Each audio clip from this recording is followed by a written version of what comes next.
আচ্ছা, দেখা এবং শোনা যাচ্ছে কিনা একটু জানাও আমাকে, তাহলে ক্লাসটা আমি স্টার্ট করছি। দেখা যাচ্ছে Yes, স্যার, sir. দেখা যাচ্ছে। আচ্ছা, ঠিক আছে, ঠিক আছে।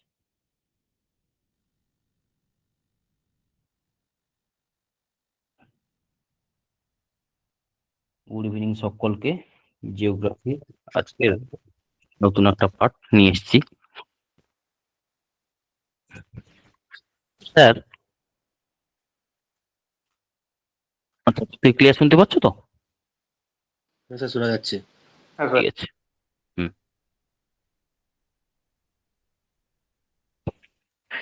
স্যার, আগের দিন আমরা যতটা যা পড়েছি, যা করেছি, এবার নতুন একটা সম্পর্ক, তো আমাদের বিভিন্ন গ্রহ নক্ষত্র সম্পর্কে যা কিছু জানলাম, তো সেখানে আমাদের গ্রহ পৃথিবী, এই পৃথিবীর আমরা বাইরের দিকটা জানলাম। আমরা পৃথিবীর বাইরের পৃষ্ঠ কি, বায়ুমণ্ডল সম্পর্কে জেনেছি। এবার আমাকে যদি বলা হয় যে পৃথিবীর এই ভেতরের ভাগে কি আছে বা কিছু কি শ্রেণীবিভাগ করা যায়, কি বৃত্তান্ত, তো সেগুলো কি করা যাবে? আমি বলবো হ্যাঁ স্যার। তো পৃথিবীর অভ্যন্তর ভাগকে ভাগ করবো, অর্থাৎ পৃথিবীর ইন্টারনাল স্ট্রাকচার অফ আর্থ বলে এই চ্যাপ্টারের মাধ্যমে আজকে পড়াবো পৃথিবীর অভ্যন্তর ভাগ সম্পর্কে। স্যার, এই পৃথিবীর অভ্যন্তর ভাগ দেখতে কেমন, বা কি রূপ আকৃতি, বা কি উপাদান দ্বারা গঠিত, প্রত্যেকটা জিনিস জানবো। এই অভ্যন্তর ভাগকে স্যার মূলত 3টে পার্টে ভাগ করা গেছে। তাহলে স্যার আমাদের প্রশ্ন আছে, কোন 3টে পার্টে ভাগ আছে? ক্রাস্ট, 1 নম্বর আসছে ক্রাস্ট বা ভূত্বক। 2 নম্বর আসবো ম্যান্টেল বা গুরুমণ্ডল, ম্যান্টেল বা গুরুমণ্ডল। তারপর আসবো 3 নম্বর কোর বা কেন্দ্রমণ্ডল। এই প্রত্যেকটি স্তরকে আবার বিভিন্ন উপস্তরে ভাগ করা গেছে। এর বাংলা নোটসও আছে, ঠিক আছে? এটা আমি ইংরেজিটা নিয়ে এসেছি, তো বাংলা নোটসও এসেছে। যেটা দেখবে যে কখনো ইংরেজি পাচ্ছ না, তো আমি নেট সেন্ড করার আগে আমি পাঠিয়ে দেবো, ঠিক আছে? তো ক্রাস্ট, এই ক্রাস্ট বা ভূত্বক, এটা একেবারে পৃথিবীর উপরের অংশ। এই যে বিভাগ, এই উপরিভাগ, এই উপরিভাগকে স্যার 2টো পার্টে ভাগ করেছে। কোন 2টো পার্ট স্যার? একটা আপনার স্যার শিয়াল, তারপর আসবো সেকেন্ড সীমা। উপরিভাগের পরবর্তী পার্ট কে আসছে না, এই ভূত্বকের পর ম্যান্টেল বা গুরুমণ্ডল। এই গুরুমণ্ডলকে স্যার 2টো ভাগে ভাগ করা গেছে। কোন 2টো ভাগে? আপার ম্যান্টেল আর লোয়ার ম্যান্টেল, ঊর্ধ্ব গুরুমণ্ডল আর নিম্ন গুরুমণ্ডল, ঠিক আছে? তো এই গুরুমণ্ডলের নিচে সব থেকে ভেতরের স্তর এটা। তো এই গুরুমণ্ডলের নিচে যে স্তরটি রয়েছে, সেই স্তরটিকে 2টি ভাগে ভাগ করা গেছে। একটা তোমার আউটার কোর আর একটা ইনার কোর। আউটার অর্থাৎ বহিঃ কেন্দ্র, আর একটা ইনার অর্থাৎ অন্তঃকেন্দ্র মণ্ডল, ঠিক আছে? এবার মূল পাঠে আসি। না, প্রত্যেকটি স্তর, এই যে স্তরগুলোকে আমি ভাগ করেছি, একটা ভূত্বক বললাম, একটা গুরুমণ্ডল বললাম, একটা কেন্দ্রমণ্ডল বললাম। না, প্রত্যেকটি স্তর কিন্তু বিভিন্ন আলাদা আলাদা কেমিক্যাল কম্পোজিশন দ্বারা গঠিত। তাহলে কি স্যার কি বললাম? প্রত্যেকটা স্তর আলাদা আলাদা কেমিক্যাল কম্পোজিশন দ্বারা গঠিত। প্রত্যেকটা স্তরের উপাদান আলাদা। প্রত্যেকটা স্তরের ফিজিক্যালি তার ক্যারেক্টার আলাদা হচ্ছে। হ্যাঁ বলো, কেউ কিছু বলবে? তো এইভাবে স্তরগুলোকে ভাগ করা গেছে। ফার্স্ট আসবো স্যার ক্রাস্ট বা ভূত্বক। ক্রাস্ট বা ভূত্বক একেবারে এটা পৃথিবীর বাইরের অংশ, বাইরের দিকের অংশ এবং thinnest layer of the earth. এটা মিনিমাম তোমার এভারেজ কত কিমি পুরু, এর পুরুত্ব কত? না স্যার, পুরুত্ব এভারেজ তোমার 8 থেকে 40 কিলোমিটার এর পুরুত্ব রয়েছে। স্যার এবার বলুন তো এর ডেনসিটি, ডেনসিটি অর্থাৎ ঘনত্ব, এই স্তরটির ঘনত্ব কত? না, 2.7 থেকে 3.5 গ্রাম পার ঘন সেমি এর ঘনত্ব। এবার আসবো স্যার, বলুন তো যে স্যার স্তরটির টেম্পারেচার কত? এই স্তরটির টেম্পারেচার স্যার 200 থেকে 400 ডিগ্রি সেন্টিগ্রেড পর্যন্ত টেম্পারেচার। এবার আসি, আমি যদি সারা পৃথিবীর যে ভলিউম, এই ভলিউমকে যদি 100% ধরি, এই 100%-এর মধ্যে ক্রাস্ট কত শতাংশ দখল করে আছে? ক্রাস্ট দখল করেছে স্যার 1% দখল করে আছে। আবার আমি যদি সারা পৃথিবীকে 100% ধরি তার মাসের দিক দিয়ে, ঠিক আছে, তার মধ্যে ক্রাস্টের মাস কতটা? না, ক্রাস্টের মাস স্যার 0.5% তোমার ক্রাস্টের মাস। স্যার এতটা বোঝাতে পারলাম নাকি বলো? স্যার বুঝা গেছে। ঠিক ঠিক আছে, এবার আসি। স্যার এর তাপমাত্রাটা 200 থেকে 400 ডিগ্রি সেলসিয়াস হয়। হুম হুম হুম হুম যত গভীরে যাবে এত টেম্পারেচার বাড়তে থাকবে। ঠিক আছে, এটা ক্রাস্টের। আচ্ছা, এই ক্রাস্টের থিকনেস বিভিন্ন জায়গায় বিভিন্ন রকম হয়ে থাকে। যেটা তোমার মহাদেশীয় অংশ, যেটা তোমার মহাদেশীয় অংশ, এবং আরেকটা পার্টে আছে মহাসাগরীয় অংশ। ঠিক আছে, যেখানে মহাসাগর সেখানে ক্রাস্টের থিকনেস কত হয়ে থাকে? না, ক্রাস্টের থিকনেস 5 কিমি হয়ে থাকে। আর মহাদেশীয় যে অংশটা সেখানে ক্রাস্টের থিকনেস 40 থেকে কোনো কোনো জায়গায় 70 কিমিও কিন্তু হয়ে যায়। এই ছিল ক্রাস্ট। এবার ক্রাস্টের দুটো পার্টে ভাগ করা গেছে। স্যার কোন দুটো পার্ট বলুন তো এই ক্রাস্টকে ভাগ করা গেছে? একটা আমি ফার্স্ট বলেছিলাম শিয়াল, আর একটা সীমা। সে শিয়াল কেন, হঠাৎ শিয়াল বলতে গেলেন কেন? না, সিলিকেট আর অ্যালুমিনিয়াম দুটো ধাতু দ্বারা গঠিত হওয়ার জন্য এসআই আর এল নেওয়া হয়েছে, তাই এর নাম শিয়াল বলে নামকরণ করা হয়েছে। এটা কি না, কন্টিনেন্টাল পার্ট অর্থাৎ মহাদেশীয় ভূমিভাগের অন্তর্গত। তাহলে কি শিয়ালটা মহাদেশীয় ভূভাগের অন্তর্গত,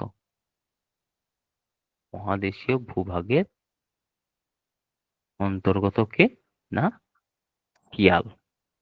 ঠিক আছে, এই শিয়ালকে ভাগ করছি। এটা যদি আমি ক্রাস্ট ধরি, ঠিক আছে, ক্রাস্ট, তো এই ক্রাস্টের দুটো পার্টে ভাগ করা গেছে। একটা মহাসাগরীয় অংশ, একটা মহাদেশীয় অংশ। তো এটা এই কি যে স্যার লঘু শিলাস্তর? লঘু শিলাস্তর বলতে বাংলাটা, লঘু শিলা বাংলাটা ঠিক আমি বলতে মানে পারছি না, বুঝলি? শিয়ালটা? হুম, আমি বললাম না বাংলাটা আমি ঠিক বলতে পারছি না। একটু যদি বাংলা কোনো বই পাই, ছোট ক্লাসের কোনো যদি বই পাও, সেটা একটু দেখে নিও, বুঝলে ভাই? এর বাংলাটা ঠিক আমি বলতে পারছি না। শিয়াল বলতে স্যার মহাদেশীয় ভূত্বক।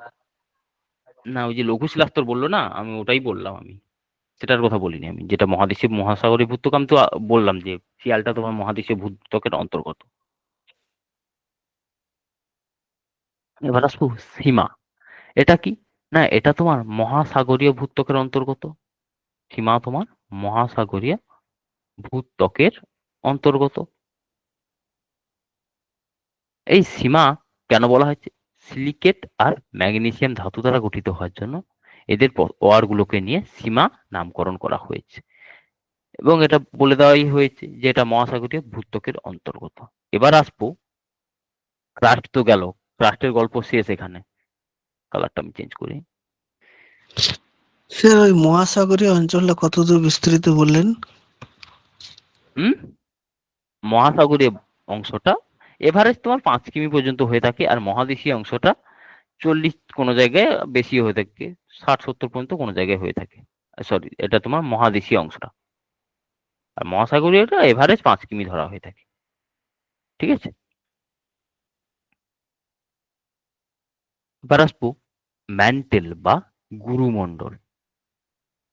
তো ভূত্বকের নিচের যে অংশটা এবং কেন্দ্রমণ্ডল উপরের অংশ, এটা গুরুমণ্ডলের অন্তর্গত। এটা ছিল আমার ভূত্বক, আর এটা তোমার কেন্দ্রমণ্ডলের অন্তর্গত।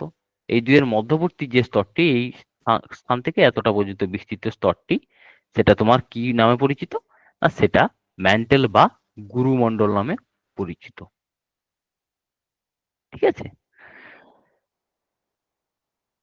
তো এই ম্যান্টেল সারা পৃথিবীর 100% যদি ধরা হয়, এই 100%-এর মধ্যে ম্যান্টেলের ভলিউম কিন্তু 84% এর ভলিউম। আবার মাস যদি ধরা হয়, এই 100%-এর মধ্যে ম্যান্টেলের মাস কত আসছে সারা পৃথিবীতে? না, ম্যান্টেলের মাস 67% হলো ম্যান্টেলের মাস। এবার আসবো স্যার পুরুত্ব, উইথ বা পুরুত্ব কতটা? স্যার এর পুরুত্ব তোমার বিভিন্ন জায়গায় বিভিন্ন রকম পর্যন্ত হয়, সব জায়গায় তো সমান হয় না। না, এটা 40 থেকে 2900 কিমি পর্যন্ত এর পুরুত্ব হয়ে থাকে। 40 থেকে 2900 কিমি পর্যন্ত এর পুরুত্ব। তাহলে স্যার এবার বলুন তো টেম্পারেচার কত? স্যার এই স্তরটির টেম্পারেচার 1500 থেকে 2800 ডিগ্রি সেন্টিগ্রেড পর্যন্ত টেম্পারেচার হয়ে থাকে। ঠিক আছে, আচ্ছা এবার আসি, এটা তোমার ডেনসিটি, এবার আসবো ডেনসিটি বা ঘনত্ব। না, 3.4 থেকে 5.5 গ্রাম পার ঘন সেমি এই স্তরটির ঘনত্ব। এই স্তরটিকে স্যার আগেই বলেছিলাম যে দুটো পার্টে ভাগ করা গেছে, একটা আপার ম্যান্টেল আর একটা লোয়ার ম্যান্টেল। এই আপার ম্যান্টেল, এই আপার ম্যান্টেল কার অন্তর্গত? না অ্যাস্ট্রোস্ফিয়ারের অন্তর্গত। অ্যাস্ট্রোস্ফিয়ারটা কি? না একটা থকথকে থকথকে জেলির মতো লাভা জাতীয় পদার্থ পদার্থ এটা হচ্ছে তোমার অ্যাস্ট্রোস্ফিয়ার। তো এই অ্যাস্ট্রোস্ফিয়ার না molten plastic state, it is through the enable the lithosphere। তাহলে কি এটা তোমার কি? না আমার গুরুমণ্ডলের অন্তর্গত হচ্ছে, ভূত্বকের নিচে এবং কেন্দ্রমণ্ডলের মধ্যবর্তী অংশ। এই অ্যাস্ট্রোস্ফিয়ারের উপর কিন্তু পাতগুলো ভাসমান, আমরা পাতের কথা বারবার শুনি না, এই জেলি জাতীয় যে পদার্থ এর উপর পাত এই অ্যাস্ট্রোস্ফিয়ারের উপর ভাসমান। এই অ্যাস্ট্রোস্ফিয়ার যদি কখনো নড়নচড়ন হয় তখন পাতগুলো কেউ এগোচ্ছে আবার কেউ পিছোচ্ছে। তো এই পাতের যে নড়ন বা চড়ন, নড়ন চড়ন যাই বলি আমি, তো এর ফলেও কিন্তু ভূমিকম্প হয়ে থাকে। ঠিক আছে, তো অনেকে আগে শুনেছি না যে বাসুকি নাগ সাপ জেগে উঠেছে, এরকম একটা গল্প ছোটবেলায় শুনেছি আমরা। তো ওরা আসলে কিছুই নয়, এই অ্যাস্থোস্ফিয়ারের চলনের জন্য এটা তোমার পাতগুলো কেঁপে উঠতো, তার জন্য আমাদের ভূমিকম্প হতো। ঠিক আছে, তো এই আপার ম্যান্টেলকে অপর একটি নামে ডাকা হয় কি? না ক্রোফেসিমা। একে কি বলা হয়? না ক্রোফেসিমা। কাকে বলা হয়? না ঊর্ধ্ব গুরুমণ্ডলকে। ঊর্ধ্ব গুরুমণ্ডলকে কি বলা হয়? না ক্রোফেসিমা বলে অভিহিত করা হয়ে থাকে। স্যার এই আপার ম্যান্টেলেই কি পাত সঞ্চালন হয়? হুম, এখানেই তো অ্যাস্ট্রোস্ফিয়ার গঠিত, না এর উপর পাতগুলো অবস্থিত।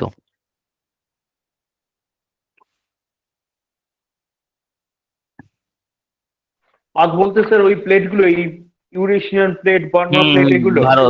ভারতে পাত যতগুলো যা যা পাতের নাম শুনেছে তো ওই পাতগুলোর কথাই বোঝানো হয়েছে। অ্যাকচুয়াল পাতগুলো কি একটা বিশাল বিশাল শিলার খণ্ড যেগুলো, তো সারা একটা মহাদেশীয় পাত, একটা মহাসাগরীয় পাত, তো সেগুলি অ্যাস্ট্রোস্ফিয়ারের উপর ভাসমান অবস্থায় আছে। ঠিক আছে, তো ক্রোফেসিমা কেন? না ক্রোমিয়াম, ফেরাস, সিলিকন আর ম্যাগনেসিয়াম দ্বারা গঠিত হওয়ার জন্য। লিখে নাও, ক্রোমিয়াম, ফেরাস, সিলিকা, ম্যাগনেসিয়াম এই উপাদান দ্বারা গঠিত হওয়ার জন্য এই ঊর্ধ্ব গুরুমণ্ডলকে কি বলা হয়? ক্রোফেসিমা বলে অভিহিত করা হয়ে থাকে। ঠিক আছে, এফিটা ফেরাস তো? হুম হুম হুম, ফেরাস এফি।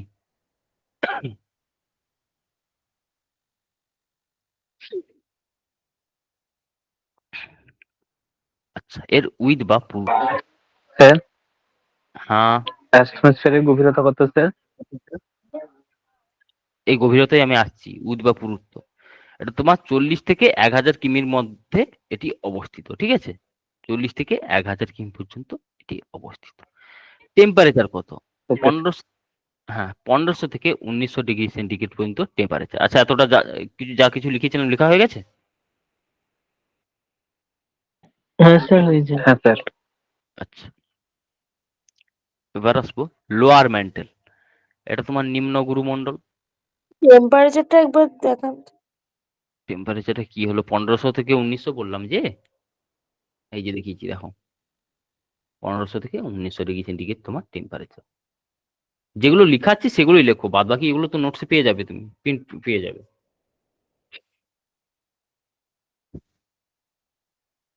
এর সাথে বাংলা নোট প্রোভাইড আমি দিয়ে করবেন না দেবো, স্যার? আমি দিয়ে দেবো। আমি ফার্স্টে কি বললাম? ক্লাসে কখন জয়েন করেছো ভাই? একটু দেরিতে মনে হয় জয়েন করেছো। বাংলা আমি দিয়ে দেবো, কোনো জায়গায় যেগুলো বাংলা করা আছে ইংরাজি করা নেই, তো সেগুলো আমি দিয়ে দেবো। তোমরা আমাদের আজকের আমি রাতেই সেন্ড করবো, তো সেন্ড করলে স্যার তোমাদের কাল হতে সেন্ড করে দেবেন। ঠিক আছে, স্যার বাকি বলছি যে হ্যাঁ স্যার স্যার সিটের বলছি পরীক্ষা যে কখন? হ্যাঁ, সিটের পরীক্ষা এক্সাম, কিটা? CTET exam. হ্যাঁ হ্যাঁ হ্যাঁ, বলো সিটেটে। ওটা কতদিন আর দেরি হতে পারে? ডিসেম্বরে তো হওয়ার মনে হয় ছিল, তো ওটাই জানছিলাম ডিসেম্বরের যে 15 তারিখ হবে সিটের। সিটের ওই মাঝামাঝি ডিসেম্বর মাঝামাঝি ডেট এসে যাবে। হুম, প্রফেশনাল পরে কি লিখেছেন? ঊর্ধ্ব গুরুমণ্ডল, প্রফেসিমা ঊর্ধ্ব গুরুমণ্ডলকে বলা হয়ে থাকে। ঠিক আছে, মানে আপার মেন্টাল সাবস্টেন্সেস। হুম হুম হুম হুম।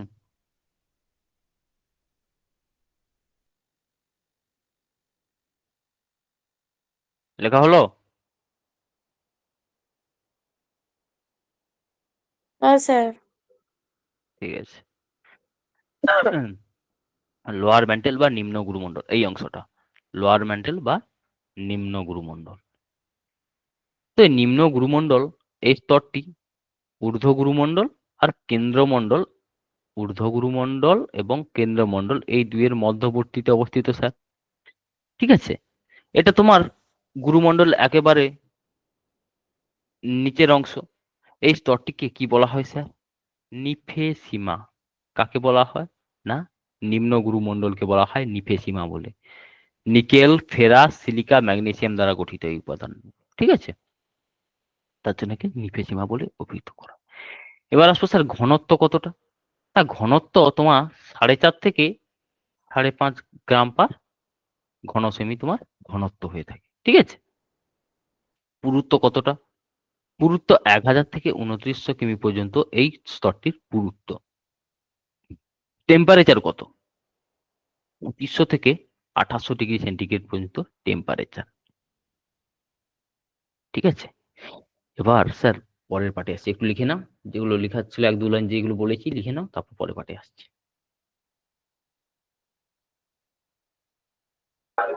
স্যার এর ওটা এখানে বিস্তার কত? ক্রোমিয়ামের পরিবর্তে নিকেল আসে। হুম এখানে এটা কম্পোনেন্টসটা ক্রোমিয়ামের পরিবর্তে নিকেল আছে। হুম হুম হুম, এটা নিকেল এসছে এই জায়গাটায়।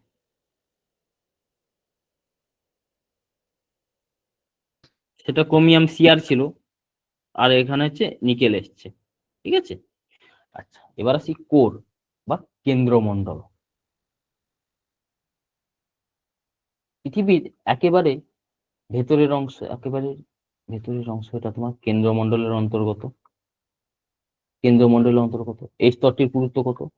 না স্যার, এই স্তরটি 2900 থেকে প্রায় 6371 কিমি পর্যন্ত পুরু হয়ে থাকে। এতটা পর্যন্ত 6371 কিমি, এগুলো কিন্তু সবকিছু প্রায়। ঠিক আছে, পুরু পর্যন্ত পুরু হয়ে থাকে। এটা কি? না, এটা একেবারে গুরুমণ্ডলের নিচে অবস্থিত, নিম্ন গুরুমণ্ডলের নিচে অবস্থিত। এই স্তরটির পুরুত্ব 2900 থেকে 6371 কিমি পর্যন্ত বলে দিয়েছি। টেম্পারেচার কত? 3700 থেকে 6000 ডিগ্রি পর্যন্ত টেম্পারেচার হয়ে থাকে। তো সারা পৃথিবীর ভলিউম যদি 100% হয়, তার মধ্যে কেন্দ্রমণ্ডল 15% দখল করে আছে। আর মাসের দিক দিয়ে 32.5% তোমার কেন্দ্রমণ্ডল দখল করে আছে। ঠিক আছে, এই স্তরটির ঘনত্ব সব থেকে বেশি, বেশি ঘনত্ব, সব থেকে বেশি ঘনত্ব কেন্দ্রমণ্ডল। কত ঘনত্ব? দেখো, অনেক অন্যান্য স্তরের তুলনায় অনেক বেশি, 10 থেকে 13.6 গ্রাম পার ঘন সেমি, সব থেকে বেশি ঘনত্বযুক্ত স্তর। ঠিক আছে, এই স্তরটিকে অপর এক নামে ডাকা হয় কি? না, নিফে। নিকেল আর ফেরাস থাকে মূলত এই স্তরটিতে, তাই একে নিফে বলে অভিহিত করা হয়ে থাকে। ঠিক আছে,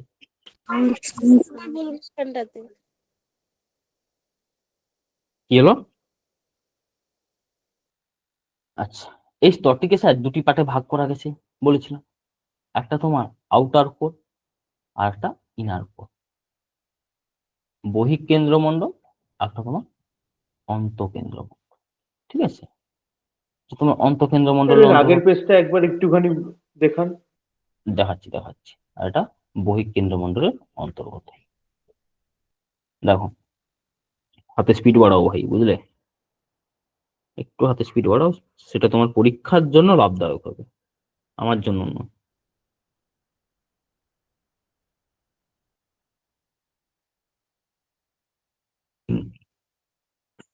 হ্যাঁ স্যার। হুম। বহিঃকেন্দ্রমণ্ডল, এটা তোমার কেন্দ্রমণ্ডল একেবারে উপরের অংশ, ঘনত্ব 10 থেকে 12.6 গ্রাম পার ঘন সেমি, পুরুত্ব 2900 থেকে 5150 কিমি পর্যন্ত এর গভীরতা। টেম্পারেচার কত?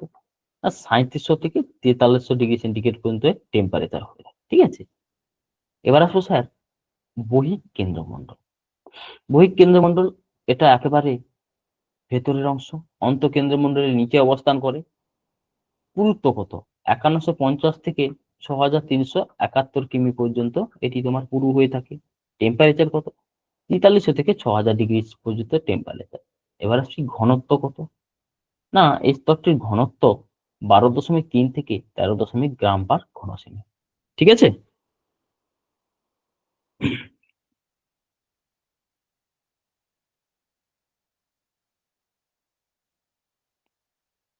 এবার পরে পাঠে আসছি। এক মিনিট একটু লিখে নিই। পুরোটা লেখার দরকার নেই, যেগুলো আমি যেটুকু লিখতে বলেছি সেটুকু লেখো, এর থেকে এখানে তো লেখার কিছুই বলিনি।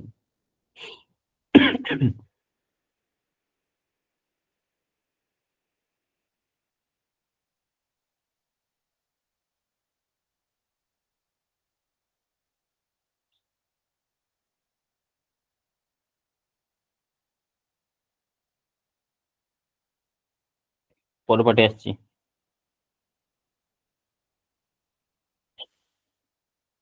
এবার আসি বিযুক্তি রেখা। স্যার এই ভূত্বকটা কি মানে প্রথম থেকে যেটা সেটা কি জলস্তরের নিচ থেকে? কোথায়? এই যে ভূত্বক যেটা শিলামণ্ডল যেটা শুরু হচ্ছে মানে ক্রাস্ট একদম প্রথম থেকে, এইটা কি জলস্তরের নিচ থেকে? না, ভূত্বককে দুটো পার্টে ভাগ করা গেছে, কোনো জায়গায় জল আছে, কোনো জায়গায় স্থল আছে। শিয়াল আর সীমা দুটি পার্টে ভাগ করা গেছে, বুঝলে। না না, যেটা শুরু হচ্ছে তার আগের লেয়ারটা কি ওয়াটার লেয়ার? কোনটার কথা বলছো? এই লেয়ারটা?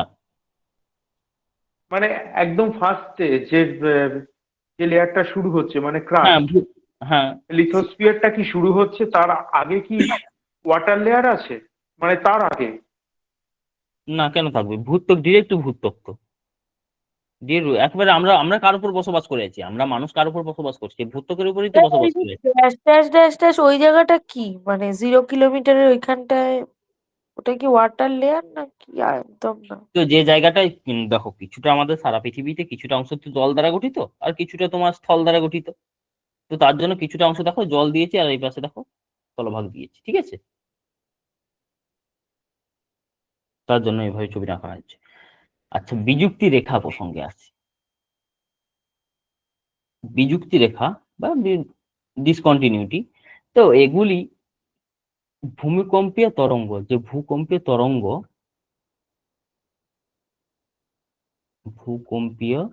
তরঙ্গ এর গতিবিধির উপর নির্ভর করে এই স্তরগুলিকে বিভিন্ন ভাগে ভাগ করা গেছে, ঠিক আছে।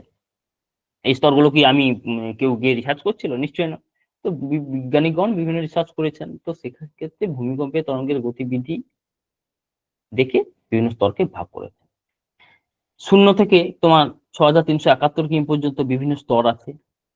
এবার বিভিন্ন ডিসকন্টিনিউটি কোনটা কার মাঝে, এইগুলোই জাস্ট জিজ্ঞাসা করে, এর থেকে বেশি তোমাকে ডিটেল আসবে না, যেহেতু এটা কম্পিটিটিভ। এটা তুমি তো আর এসএসসি বা এসএলএসটি কিছু দিতে যাচ্ছ না।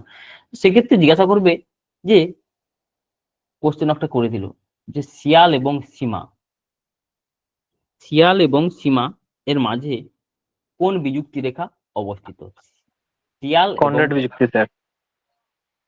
কোশ্চেনটা যা আমি বললাম, শিয়াল এবং সীমা এর মাঝে কোন বিযুক্তি রেখা, বা দিয়ে দিল গুটেনবার্গ বিযুক্তি রেখা কোন দুটি স্তরকে বিভক্ত করে। অপশন দিয়ে দিবে, সেখান থেকে তোমাকে বেছে নিতে হবে। এই ধরনের কোশ্চেন আসে, এর থেকে বেশি কিছু আসবে না। তো শিয়াল এবং সীমা এই দুইয়ের মাঝে যে বিযুক্তি রেখা, শিয়াল আর সীমা এই দুইয়ের মাঝে যে বিযুক্তি রেখাটা আমি দিয়েছি, তো এই বিযুক্তি রেখাটা কি বলবো না, এটা তোমার কনরাড বিযুক্তি রেখা। শিয়াল এবং সীমার মাঝে বিযুক্তি রেখা কনরাড বিযুক্তি রেখা। এবার আসবো কে, শিয়াল সীমা তো গেল, লিথোস্ফিয়ারের অন্তর্গত। এবার আসবো গুরুমণ্ডল আর ভূত্বক, এটা তোমার কি গুরুমণ্ডলের অন্তর্গত, ঊর্ধ্বগুরু। তো এই ঊর্ধ্বগুরু মণ্ডল এবং ভূত্বক এই দুইয়ের মাঝে যে বিযুক্তি রেখা, ঊর্ধ্বগুরু মণ্ডল এবং ভূত্বক এই দুইয়ের মাঝে যে বিযুক্তি রেখা, একে বলা হয় মোহ বিযুক্তি রেখা। ঠিক আছে, এই দুইয়ের মাঝে বিযুক্তি রেখা, এটা তোমার মোহ বিযুক্তি রেখার অন্ত। এবার আসো ঊর্ধ্বগুরু এবং নিম্নগুরু। ঊর্ধ্বগুরু এবং নিম্নগুরু এই দুইয়ের মাঝে যে স্তরটি, এটাকে কি বলা হয় না, এটা তোমার রেপিট্টি বিযুক্তি রেখা নামে পরিচিত। এই দুইয়ের মাঝে যে বিযুক্তি রেখা, এটা তোমার রেপিট্টি বিযুক্তি রেখা নামে পরিচিত। ঠিক আছে,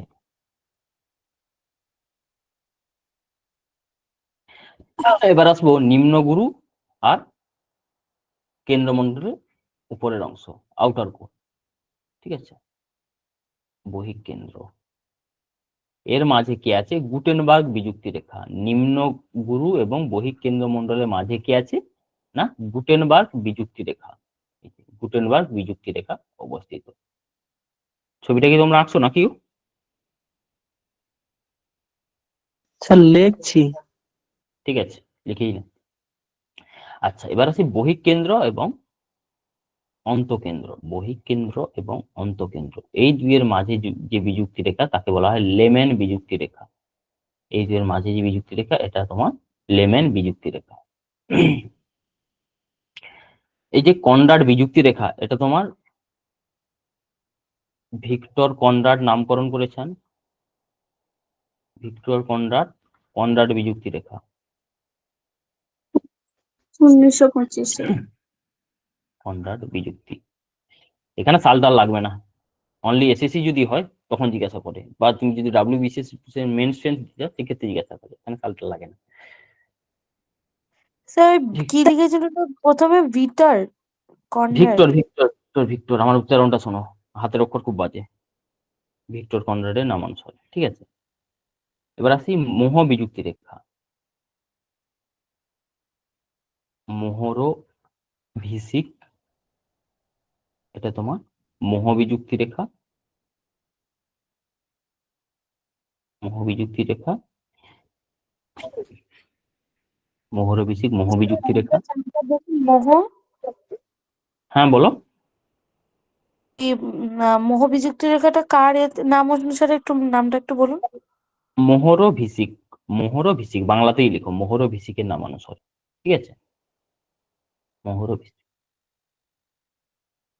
আর রেপিত্তিটা আমি এই মুহূর্তে আমার জানা নেই, রেপিত্তি বিযুক্তি রেখাটা। এবার আসি গুটেনবার্গ বিযুক্তি রেখা। আমি গুগল বইতে খুঁজেছি, পাইনি। গুটেনবার্গ, এটা তোমার বেনো গুটেনবার্গ হবে। গুটেনবার্গ বিযুক্তি কি হবে, এটা তোমার বেনো গুটেনবার্গ। কোথায় গেল?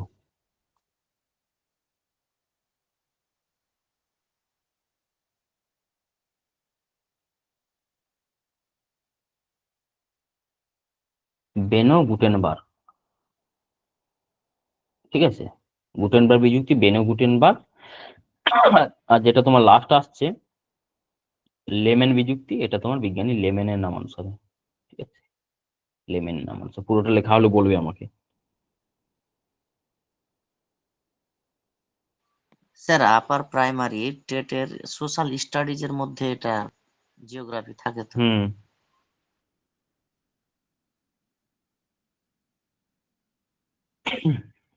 আপারে 14 সালে তো নিয়োগ হয়ে গেল, অনেকেই পেয়েছে দেখলাম, বা নতুন হয়তো আসবে বা কি করে, বুঝলে। এটা লেখা হয়েছে।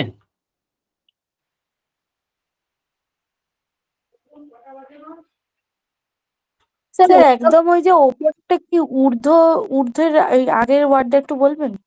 ওই যে যেটা আপার ম্যান্টেলের আর লোয়ার ক্রাস্টের, যেটা এই মাঝখানটায়। আমি আসছি, কি বলছো?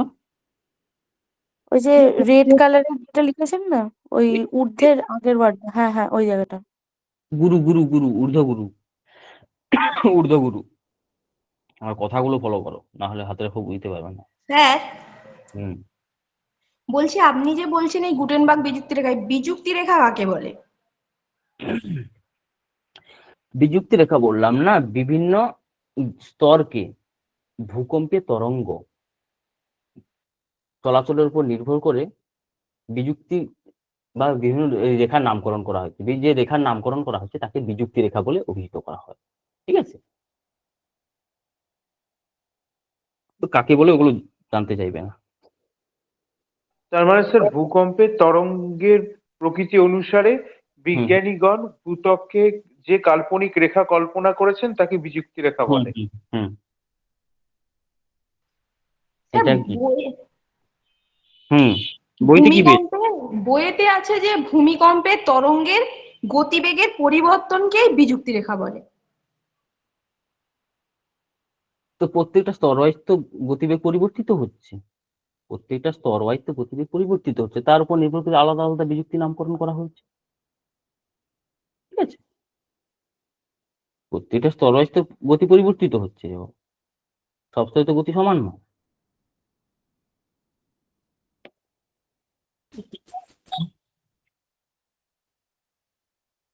ভূকম্পীয় তরঙ্গের গতিবিধির ওপর নির্ভর করে এটা নামকরণ হয়েছে, তাই তো?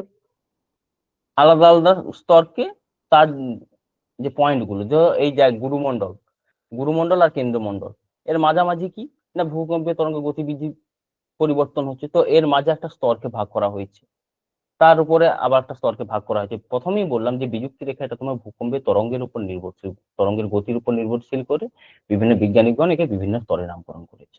ঠিক আছে,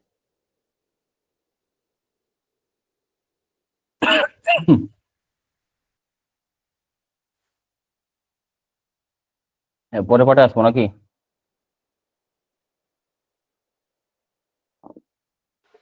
হ্যাঁ স্যার।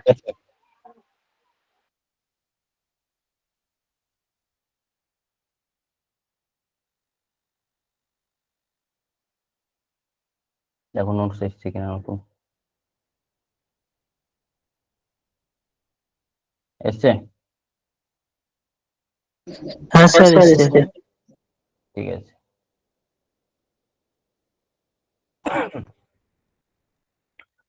ভূমিকম্প। না তুমি যে জায়গাটায় বসে আছো, ধরো এই জায়গাটায় তুমি বসে আছো, ঠিক আছে, এই জায়গাটা হঠাৎ কেঁপে উঠলো, ধরো পৃথিবীর কোনো শক্তির মুক্তি ঘটলো, বা এই জায়গাটায় অপ্রাকৃতিক ভাবে কোনো বস্তু ধর পাহাড়ে চাই এসে পড়লো, অর্থাৎ এই জায়গাটা কেঁপে উঠলো। এই যে কেঁপে ওঠার ফলে একটা শক্তির মুক্তি হয়, একেই বলা হয় কি না ভূমিকম্প বলে অভিহিত করা হয়। পৃথিবীর স্থিতিস্থাপক অভ্যন্তরে কোনো শক্তির যদি হঠাৎ মুক্ত হয়ে ভূত্বক কেঁপে ওঠে তাকে ভূমিকম্প। তো এই ভূমিকম্প পৃথিবীর অভ্যন্তর থেকে হতে পারে, আবার ভূমিকম্পের অনেক কারণ লক্ষ্য করে, যে মনুষ্য সৃষ্ট কারণ, হঠাৎ কোনো জায়গায় ভারী কোনো কাজ হচ্ছে, সেক্ষেত্রে কোনো বস্তু পড়লো, সে জায়গায় কোনো শক্তি মুক্তি ঘটলো, তো সেক্ষেত্রে কিন্তু ভূত্বক কেঁপে ওঠে।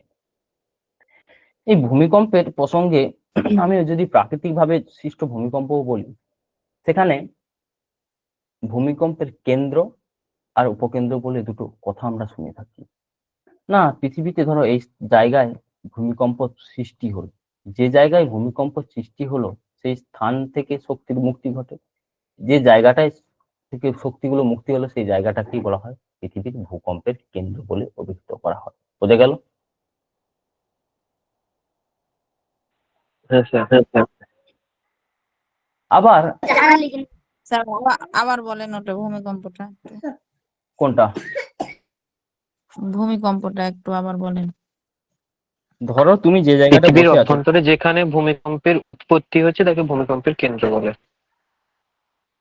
মাইক অফ করো তোমরা। ভূমিকম্পটা না তুমি যে জায়গাটা বসে আছো বাড়িতে, ধরো এই আশপাশের এলাকাটা হঠাৎ কেঁপে উঠলো, অর্থাৎ কিনা ভূ অভ্যন্তরে কোনো একটা শক্তির মুক্তি ঘটলো, ধরো পাতের সঞ্চারণ হয়ে গেছে, তো তার ফলে না ওই জায়গাটা কেঁপে উঠেছে। তো এই বা কোনো জায়গায় অগ্নুৎপাত হয়ে গেল, তার ফলে কি না হঠাৎ জায়গাটা কেঁপে উঠলো, সেটাই হচ্ছে ভূমিকম্প। এবার ভূমিকম্পের কেন্দ্র কাকে বলবো? না ভূমিকম্পে শক্তির মুক্তি, একটা শক্তি তো তৈরি হয়, এই শক্তির মুক্তি ঘটে যে জায়গা থেকে, তো সেটাই হচ্ছে ভূমিকম্পের কেন্দ্র। এবার সেই কেন্দ্র থেকে ঠিক সোজাসুজি স্যার, কি কারণে ভূমিকম্প হয়?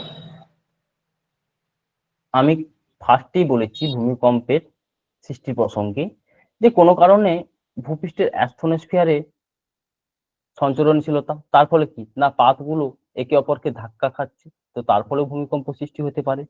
বা এটা মনুষ্য সৃষ্টি, আমি বললাম ভূমিকম্প। স্যার কোন পাত সীমান্তে হয়?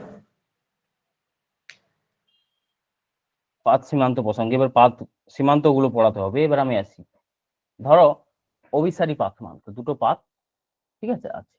তো একটা পাত ধরো একটা পাতের সঙ্গে ধাক্কা খেলো, তো সেক্ষেত্রে ভূমিকম্প সৃষ্টি হতে পারে। বা কোনো জায়গায় অগ্নুৎপাত সৃষ্টি হলো, কোনো জায়গায় অগ্নুৎপাত, আগ্নেয়গিরি আছে, তো আগ্নেয়গিরিতে হঠাৎ করে ম্যাগমা বাইরে বেরিয়ে আসছে, তার ফলে কি না একটা শক্তির মুক্তি ঘটলো, সেক্ষেত্রে সেখানেও কিন্তু অগ্নুৎপাত সৃষ্টি হতে পারে। বা পৃথিবীতে অত্যন্ত চাপ হচ্ছে, কোনো জায়গায় বিভিন্ন জল আছে, জলীয় বাষ্প আছে, গ্যাস আছে, তার ফলে একটা চাপের মুক্তি ঘটলো, তো সেই চাপের মুক্তির ফলেও কিন্তু ভূমিকম্প সৃষ্টি হতে পারে, ঠিক আছে। মনুষ্য সৃষ্ট কারণ তো বিভিন্ন রয়েছে। তো তুমি কোনো জায়গায় কাজ করছো, কনস্ট্রাকশন কাজ করছো, সেক্ষেত্রে বড় বড় যন্ত্রপাতি তুমি নাড়াচ্ছ বা কোনো কিছু পড়লো, সেক্ষেত্রে মনুষ্য সৃষ্ট কারণ আমি ছেড়েই দিলাম, তো এইভাবেও কিন্তু ভূমিকম্প সৃষ্টি হয়ে থাকে। ডিনামাইট বিস্ফোরণ তো হতে এবার পারে স্যার। ওগুলো মনুষ্য সৃষ্ট কারণের মধ্যে পড়ছে। এবার সেই উপকেন্দ্র কাকে বলবো?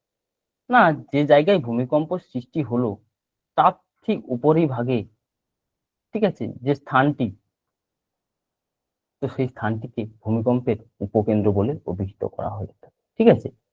এই জায়গায় প্রথম ভূমিকম্প তরঙ্গ এসে প্রথম এসে হিট করে, তো সেই উলম্ব যে জায়গাটা সেটাকে বলা হয় কি না ভূমিকম্পের উপকেন্দ্র। কোন জায়গায় আকস্মিক কেঁপে উঠলো প্রাকৃতিক কারণে, এই ভূমিকম্প কিন্তু একটি অন্তর্জাত প্রক্রিয়া এর উদাহরণ, এই ভূমিকম্প একটি অন্তর্জাত প্রক্রিয়া এর উদাহরণ, ঠিক আছে। পর্তুগালের লিসবনে জন মিশেল 1755 সালে প্রথম ভূমিকম্পের তরঙ্গের অস্তিত্বের প্রমাণ লক্ষ্য করেন, পর্তুগালের লিসবনে, 1755 সালে। এবার আসবো স্যার ভূমিকম্পের শ্রেণী বিভাগ। হ্যালো। বলো। হ্যাঁ স্যার, যেটা বলছিলাম ভূমিকম্পের কেন্দ্র থেকে উপকেন্দ্রে তো শক্তি বেশি।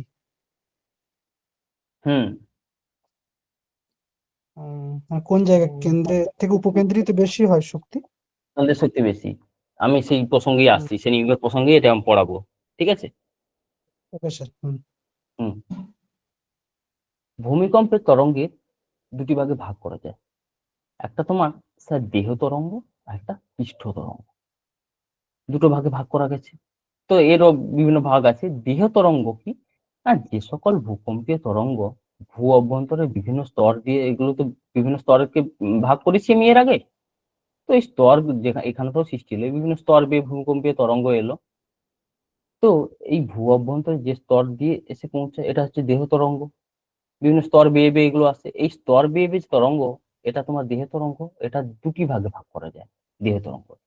ফার্স্ট যেটা আসবো প্রাইমারি ওয়েভ, আর একটা সেকেন্ডারি ওয়েভ। প্রাইমারি ওয়েভ এটা তোমার পি তরঙ্গ, আর সেকেন্ডারি এস তরঙ্গ বা গৌণ তরঙ্গ নাম। যে সকল ভূকম্পীয় তরঙ্গ ভূমিকম্পের ফলে সর্বপ্রথম এসে উপকেন্দ্রে এসে পৌঁছায়, সর্বপ্রথম পি তরঙ্গ এসে উপকেন্দ্রে পৌঁছচ্ছে, উপকেন্দ্রে যে তরঙ্গটা পৌঁছচ্ছে সেটাই হচ্ছে তোমার পি তরঙ্গ নামে পরিচিত।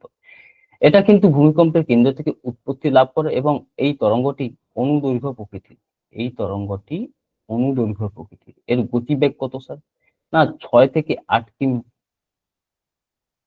এর গতিবেগ হয়ে থাকে, ঠিক আছে।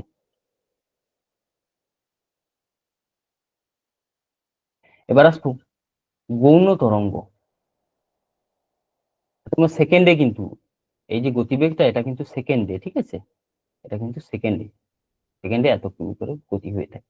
এবার আসো গৌণ তরঙ্গ, তরঙ্গ এসে পৌঁছলো, এই তরঙ্গের পরে যদি উপকেন্দ্রে কেউ এসে পৌঁছায় সেটা তোমার এস তরঙ্গ। এই এস তরঙ্গ কিন্তু একে কি বলা হয় না অনুপ্রস্থ তরঙ্গ, একে অনুপ্রস্থ তরঙ্গ বলে অভিহিত করা হয়। এই তরঙ্গ গতিবেগ কত না 3 থেকে 5 কিমি পার সেকেন্ড এর গতিবেগ হয়ে থাকে, ঠিক আছে। এতটা বোঝা গেছে তো? স্যার অনুপ্রস্থটা আরেকবার বলুন। পি আর এস এর ব্যাপারটা কি বলুন? প্রথম যে তরঙ্গ, এটা ধরো ভূমিকম্পের কেন্দ্র, এই কেন্দ্র থেকে যে তরঙ্গটা প্রথম এসে পৌঁছলো সেটা তোমার পি তরঙ্গ, উপকেন্দ্রে এসে হিট করলো। পি এর পরে যে তরঙ্গটা এসে উপস্থিত হয় সেটা তোমার এস তরঙ্গ নামে পরিচিত। ঠিক আছে? আচ্ছা স্যার। একটু একটু উপরের অংশটা দেখি স্যার। বলো।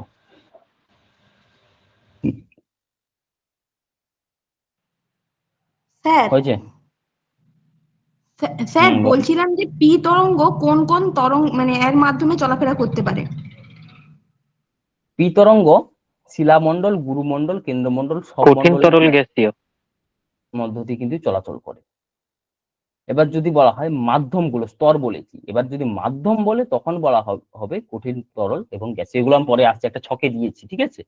আমি এল তরঙ্গটা পড়িয়ে নি, এগুলো আমি ছকে একটা ছকে দিয়েছি, ছকেই আমি বলছি। ঠিক আছে? উভয় কিছু যদি লেখা থাকে লেখা হয়েছে, তাহলে আমি এল তরঙ্গে আসবো। পৃষ্ঠ তরঙ্গের পর যে তরঙ্গটা আসবো, সরি, দেহ তরঙ্গের পর সেটা তোমার পৃষ্ঠ তরঙ্গ। না, যে সকল তরঙ্গ ভূকম্পের কেন্দ্রে, ভূমিকম্পের উপকেন্দ্র বরাবর চারিদিকে ছড়িয়ে পড়ে, এই উপকেন্দ্র বরাবর চারিদিকে ছড়িয়ে পড়ছে পি এবং এস তরঙ্গের পরবর্তীকালে। ঠিক আছে? এটা তোমার পৃষ্ঠ তরঙ্গ। এই পৃষ্ঠ তরঙ্গেরই একটা পার্ট তোমার লাভ তরঙ্গ। না, যে সকল তরঙ্গ ভূপৃষ্ঠ বরাবর অনুভূমিক ভাবে চলাচল করে, এইভাবে অনুভূমিক ভাবে চলাচল করে এই তরঙ্গগুলো। ঠিক আছে? 1911 সালে ব্রিটিশ গণিতবিদ এইচ লাভ এই তরঙ্গ আবিষ্কার করেন। তো তার অনুসারে একে লাভ তরঙ্গ বা এল তরঙ্গ বলে অভিহিত করা হয়ে থাকে। এই তরঙ্গের কিন্তু কম্পাঙ্ক কম, কিন্তু বিধ্বংসী ক্ষমতা সব থেকে বেশি। যতগুলো তরঙ্গ তার মধ্যে কিন্তু ধ্বংসের ক্ষমতা কিন্তু সব থেকে বেশি, এবং এই তরঙ্গ কঠিন মাধ্যম দিয়ে চলাচল করে। ঠিক আছে? এবার আসবো র্যালে তরঙ্গ।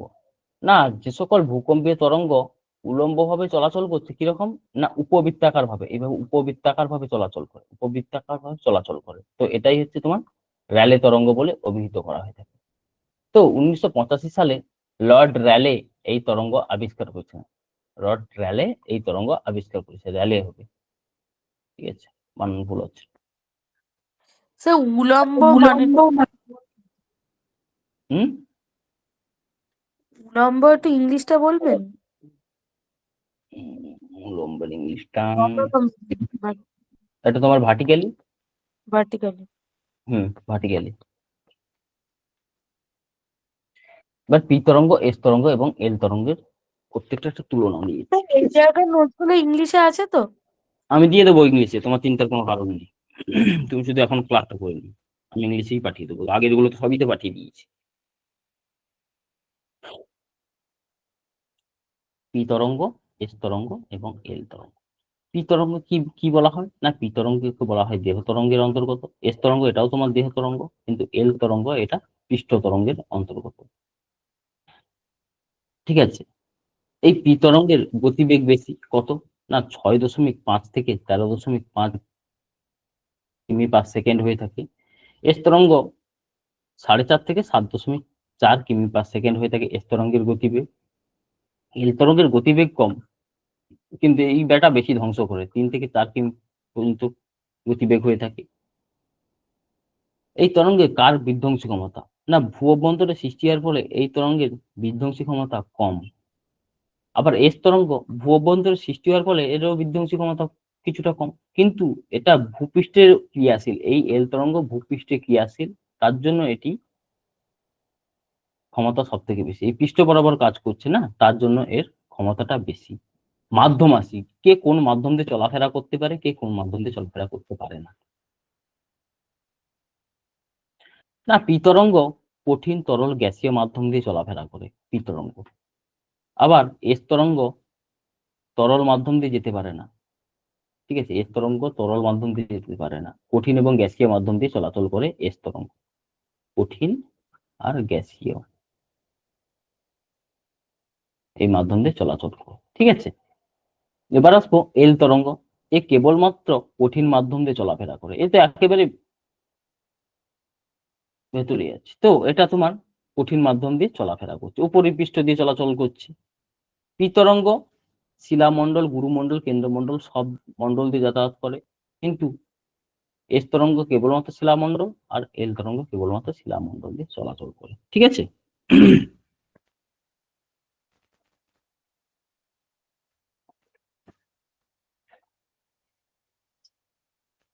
পরে পাঠে আসবো নাকি?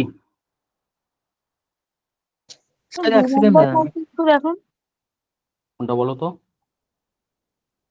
2 নম্বর, হ্যাঁ। কোনটা লিখতে হবে না গো, দেওয়া হয়ে যাচ্ছে, লিখতে হবে না। যদি কিছু পড়া থেকে স্যার, কোশ্চেন করবে বলি, হ্যাঁ বলো, তো সেগুলো একটু নোট করবে। হ্যাঁ বলো। এই যে পি তরঙ্গ, এস তরঙ্গ আর এল তরঙ্গের এখানে যে গতিবেগ দেওয়া আছে, হুম, এর আগেরটাতে বললাম আলাদা, এখানে আলাদা। কোনটা বলো তো? এখানে 6.5 থেকে ম্যাটার করে না, এটা 6 থেকে এবারে তোমার 8 ধরে রাখো, আর 13 হয়ে থাকে যখন বিধ্বংসী হয়ে থাকে। 13 তখনই যখন একটা ভূমিকম্পে এটা এভারেজ দেওয়া হয়েছে, ঠিক আছে। তো আগের কখনো পেজটাতে কখনো স্যার দেখুন, স্যার আগের পেজে। হ্যাঁ হ্যাঁ, আমি বুঝতে পেরেছি, আমাকে বলতে দাও। হ্যাঁ স্যার। তো কিছু কিছু কখনো কখনো দেখবে ভূমিকম্পের তরঙ্গের গতিবেগ তো খুব বিধ্বংসী, বা ভূমিকম্প খুব বিধ্বংসী প্রকৃতির হয়ে থাকে, তখন গতিবেগ বাড়ছে। তো এত থেকে এতর মধ্যে একটা রেঞ্জ দেওয়া হয়েছে, ঠিক আছে। এগুলো জাস্ট রেঞ্জ, গতিবেগ ওকে স্যার। বাড়তেও পারে, কমতে পারে। হ্যাঁ,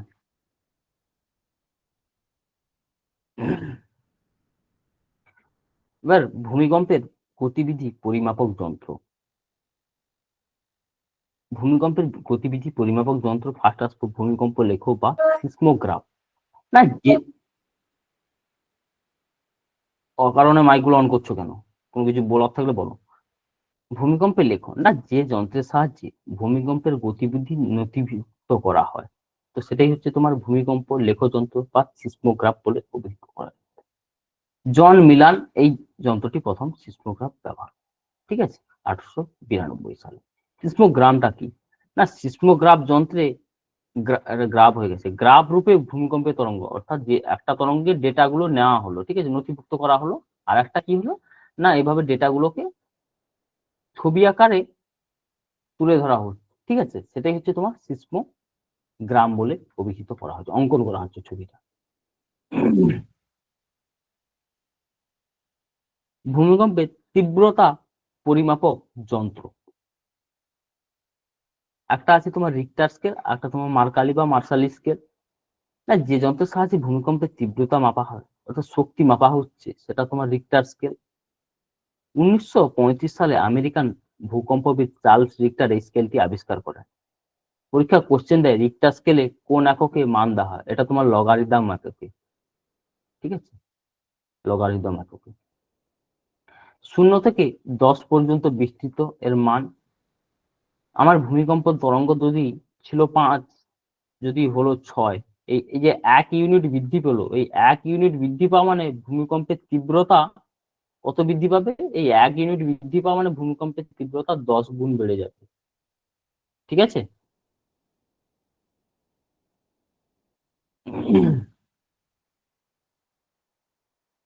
রাখবো মার্কালি স্কেল। না, মার্কালি স্কেল এটা ভূমিকম্পের তীব্রতা পরিমাপক যন্ত্র। ভূকম্পবিদ মার্কালি এটা 1931 সালে এটি প্রণয়ন করেছিলেন। এর তীব্রতা, এটার কত না স্কেলটা 0 থেকে 12 পর্যন্ত ভাগে ভাগ করা গেছে এই স্কেলটি, ঠিক আছে। এখনো পর্যন্ত রিক্টার স্কেলের তোমার ভূমিকম্প প্রায়, এই ডেটাটা একটু আপডেট করে নেবে, ঠিক আছে, এটা আমাকে দেখতে হবে। তীব্রতাটা আমার দেওয়া আছে, একটা বই থেকে তুলেছি, এই ডেটাটা একটু দেখে আমাকে তোমাদের পাঠাতে হবে, ঠিক আছে। ঠিক তাহলে আছে স্যার, এটা ভূমিকম্পের 20 ছায়া পেজের বল। কোশ্চেন এসেছিল স্যার। হুম, এটা আমাকে একটু দেখতে হবে, দেখে বলতে হবে। এটা অনেক আগে যদিও ডেটা, এটা ঠিক আছে কিনা আমাকে একটু দেখে বলতে হবে, বা তোমরা নিজেরা একটু দেখে নেবে। ভূমিকম্পের ঠিক ছায়া আছে বল, স্যার, 2004 সালে 26 নভেম্বর এটা হয়েছিল, ওই ডেটাটা ঠিকই আছে রবিবার। না? ঠিক আছে না ডেটাটা? আমি তবু একবার দেখে পাঠাবো, ঠিক আছে, এই মুহূর্তের মনে ঠিক পড়ছে আছে। না। তো ভূমিকম্পের ওকে। ছায়া বল, না ওই চার্ট সর্বপ্রথম ভূমিকম্পের উপকেন্দ্র, ভূমিকম্পের কেন্দ্র আর উপকেন্দ্র বলেছি না, উপকেন্দ্রে 104 থেকে 140 ডিগ্রি কৌণিক দূরত্বের মধ্যে পি আর এস তরঙ্গ ধরা পড়ে না। তো এই যে অঞ্চলটা, একেই ছায়া বলয় বলে অভিহিত। এখান থেকে কি কোশ্চেন দেয়, না ছায়া বলয় কত থেকে কত ডিগ্রি কৌণিক দূরত্বের মধ্যে লক্ষ্য করা যায়। ছায়া বলয় কত থেকে কত ডিগ্রি কৌণিক দূরত্বে পর্যন্ত লক্ষ্য করা যায়, এইটুকু জিজ্ঞাসা হবে, এর থেকে বেশি জানতে চায় না। কেন কি বৃত্তান্ত, ওগুলো এসএসসি এসএলএসটি বলে তখন আলাদা কোশ্চেন দাঁড়াবে। ওটা স্যার কত হবে? কোনটা? 104 ডিগ্রি থেকে 140 ডিগ্রির মধ্যে।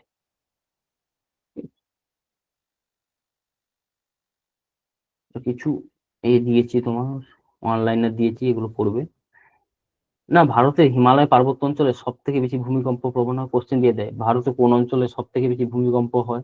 এটা হিমালয় পার্বত্য অঞ্চলে। ক্যালিফোর্নিয়াতে আন্তর্জাতিক ভূমিকম্প সমীক্ষা কেন্দ্র অবস্থিত। ক্যালিফোর্নিয়াতে আন্তর্জাতিক ভূমিকম্প সমীক্ষা কেন্দ্র অবস্থিত। ঠিক আছে। প্রশান্ত মহাসাগরে আগ্নেয় মেঘলা, এটি পৃথিবীর সর্বাধিক ভূমিকম্প প্রবণ অঞ্চল। না, আগ্নেয়গিরিগুলো এইভাবে বেল্টের মতো অবস্থান করছে প্রশান্ত মহাসাগরের দুপাশে। ঠিক আছে। তো এই অঞ্চলটাকে প্রশান্ত মহাসাগরে আগ্নেয় মেঘলা বলা হয়। মেঘলা কথাটা একটু বেল্ট। তো এটা প্রশান্ত মহাসাগরে আগ্নেয় মেঘলা অঞ্চলে সব থেকে বেশি ভূমিকম্প হয়, ওই অঞ্চলে আগ্নেয়গিরি সব থেকে বেশি আছে। ঠিক আছে। জাপান পৃথিবীর সর্বাধিক ভূমিকম্প প্রবণ দেশ। ভূমিকম্পের ফলে নলকূপ দিয়ে কোন গ্যাস বেরোয়? রেডন গ্যাস বেরোয় হয়ে আসে। ঠিক আছে। ভূমিকম্পের ফলে রেডন গ্যাস সব থেকে বেশি পরিমাণ বেরিয়ে আসে। আবার প্রস্রবণ দিয়ে কিন্তু নলকূপ দিয়ে রেডন, আর প্রস্রবণ যেগুলো যে উষ্ণ প্রস্রবণ না, ওগুলো দিয়ে হিলিয়াম গ্যাস বের হয়। ভারতের পরীক্ষামূলক পারমাণবিক বিস্ফোরণের ফলে ভূমিকম্প হয়েছিল কোথায়? না, রাজস্থানে পোখরান। ঠিক আছে। এবার আসলে সুনামি। একটা মিনিট একটু হোল্ড করছি না।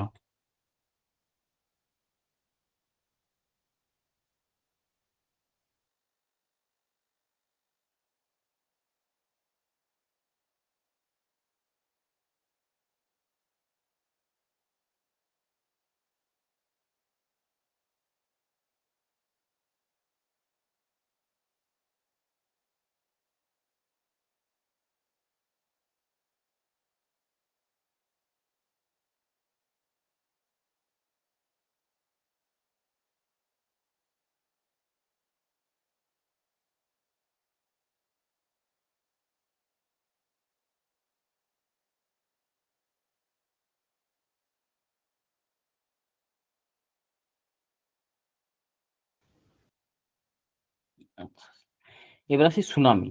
না, সমুদ্র তলদেশে যখন বৃহৎ তরঙ্গের সৃষ্টি হলো, ধরো একটা মহাসাগর একটা বিশাল, ঠিক আছে, এই জায়গায় হঠাৎ করে জলগুলো কেঁপে উঠলো। হতে পারে এই তরঙ্গে এখানে কি না পাতের চলনের ফলে, পাতের সঞ্চরণশীলতা, বা হতে পারে আগ্নেয়গিরির অগ্নুৎপাত।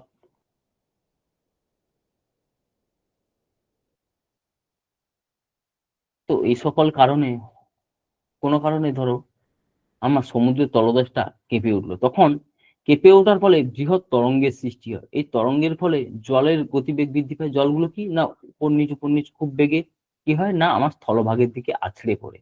তো তখন তাকে বলা হয় সুনামি। ঠিক আছে। সুনামি শব্দটি একটি জাপানি শব্দ। টিএসু অর্থাৎ বন্দর, নামি অর্থাৎ তরঙ্গ। ভারতের হায়দ্রাবাদে সুনামি সতর্কতা কেন্দ্র অবস্থিত। এটুকুই।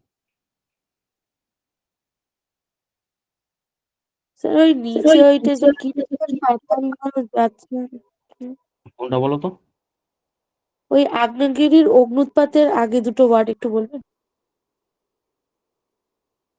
পাতের সঞ্চরণশীলতা বা আগ্নেয়গিরির অগ্নুৎপাত, এ সকল কারণে কিন্তু তোমার ভূমিকম্প তৈরি হয়। তো এই যে কোনো কারণে পাত এসে ধাক্কা লাগলো, মহাসাগরে পাত আছে, তো সেক্ষেত্রে ধাক্কা লাগলে তখন একটা তরঙ্গ, তখন কি হয় না ওখান থেকে একটা শক্তি বের হয়। তো শক্তি যখন বাইরে বের হয়ে আসলো, তখন কি না জলগুলো বৃহৎ তরঙ্গের সৃষ্টি হয়। এই বৃহৎ তরঙ্গ যখন কি হয় না গভীর সমুদ্র থেকে স্থলভাগের দিকে এসে আছড়ে পড়লো, তো একেই বলা হয় সুনামি বলে অভিহিত করা হয়। ঠিক আছে। স্যার বলো। বলছি, ভূমিকম্পের পূর্বাভাস দেওয়া হয় কোন যন্ত্রের সাহায্যে? ভূমিকম্পের পূর্বাভাস দেওয়ার তো সেরকম কিছু যন্ত্র নেই, তবে বিজ্ঞানীরা বিভিন্ন প্রাণীর গতিবিধির উপর নির্ভর করে, প্রাণীদের আচরণের পরিবর্তন এসবের উপর নির্ভর করে কিন্তু পূর্বাভাস দিয়ে থাকেন। তবে সেরকম কিছু যন্ত্র এই মুহূর্তে আমার মনে পড়ছে না।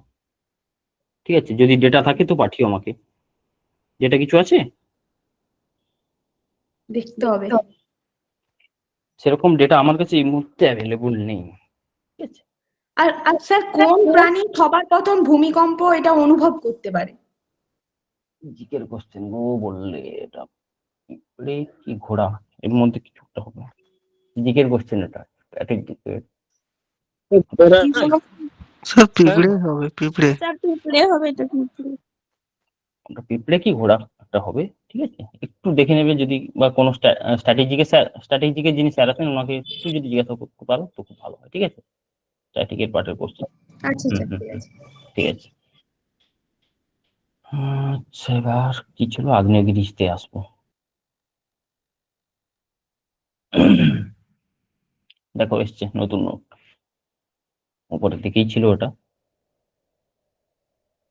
আগ্নেয়গিরি এত চেঁচাচ্ছি। সুনামি কত সালে হয়েছিল? লাস্ট সুনামি তো এই মুহূর্তে মনে পড়ছে না, ডেটা দেখতে হবে, কারেন্ট অ্যাফেয়ার্স দেখবে, কারেন্ট অ্যাফেয়ার্স কোশ্চেন ওগুলো, ঠিক আছে?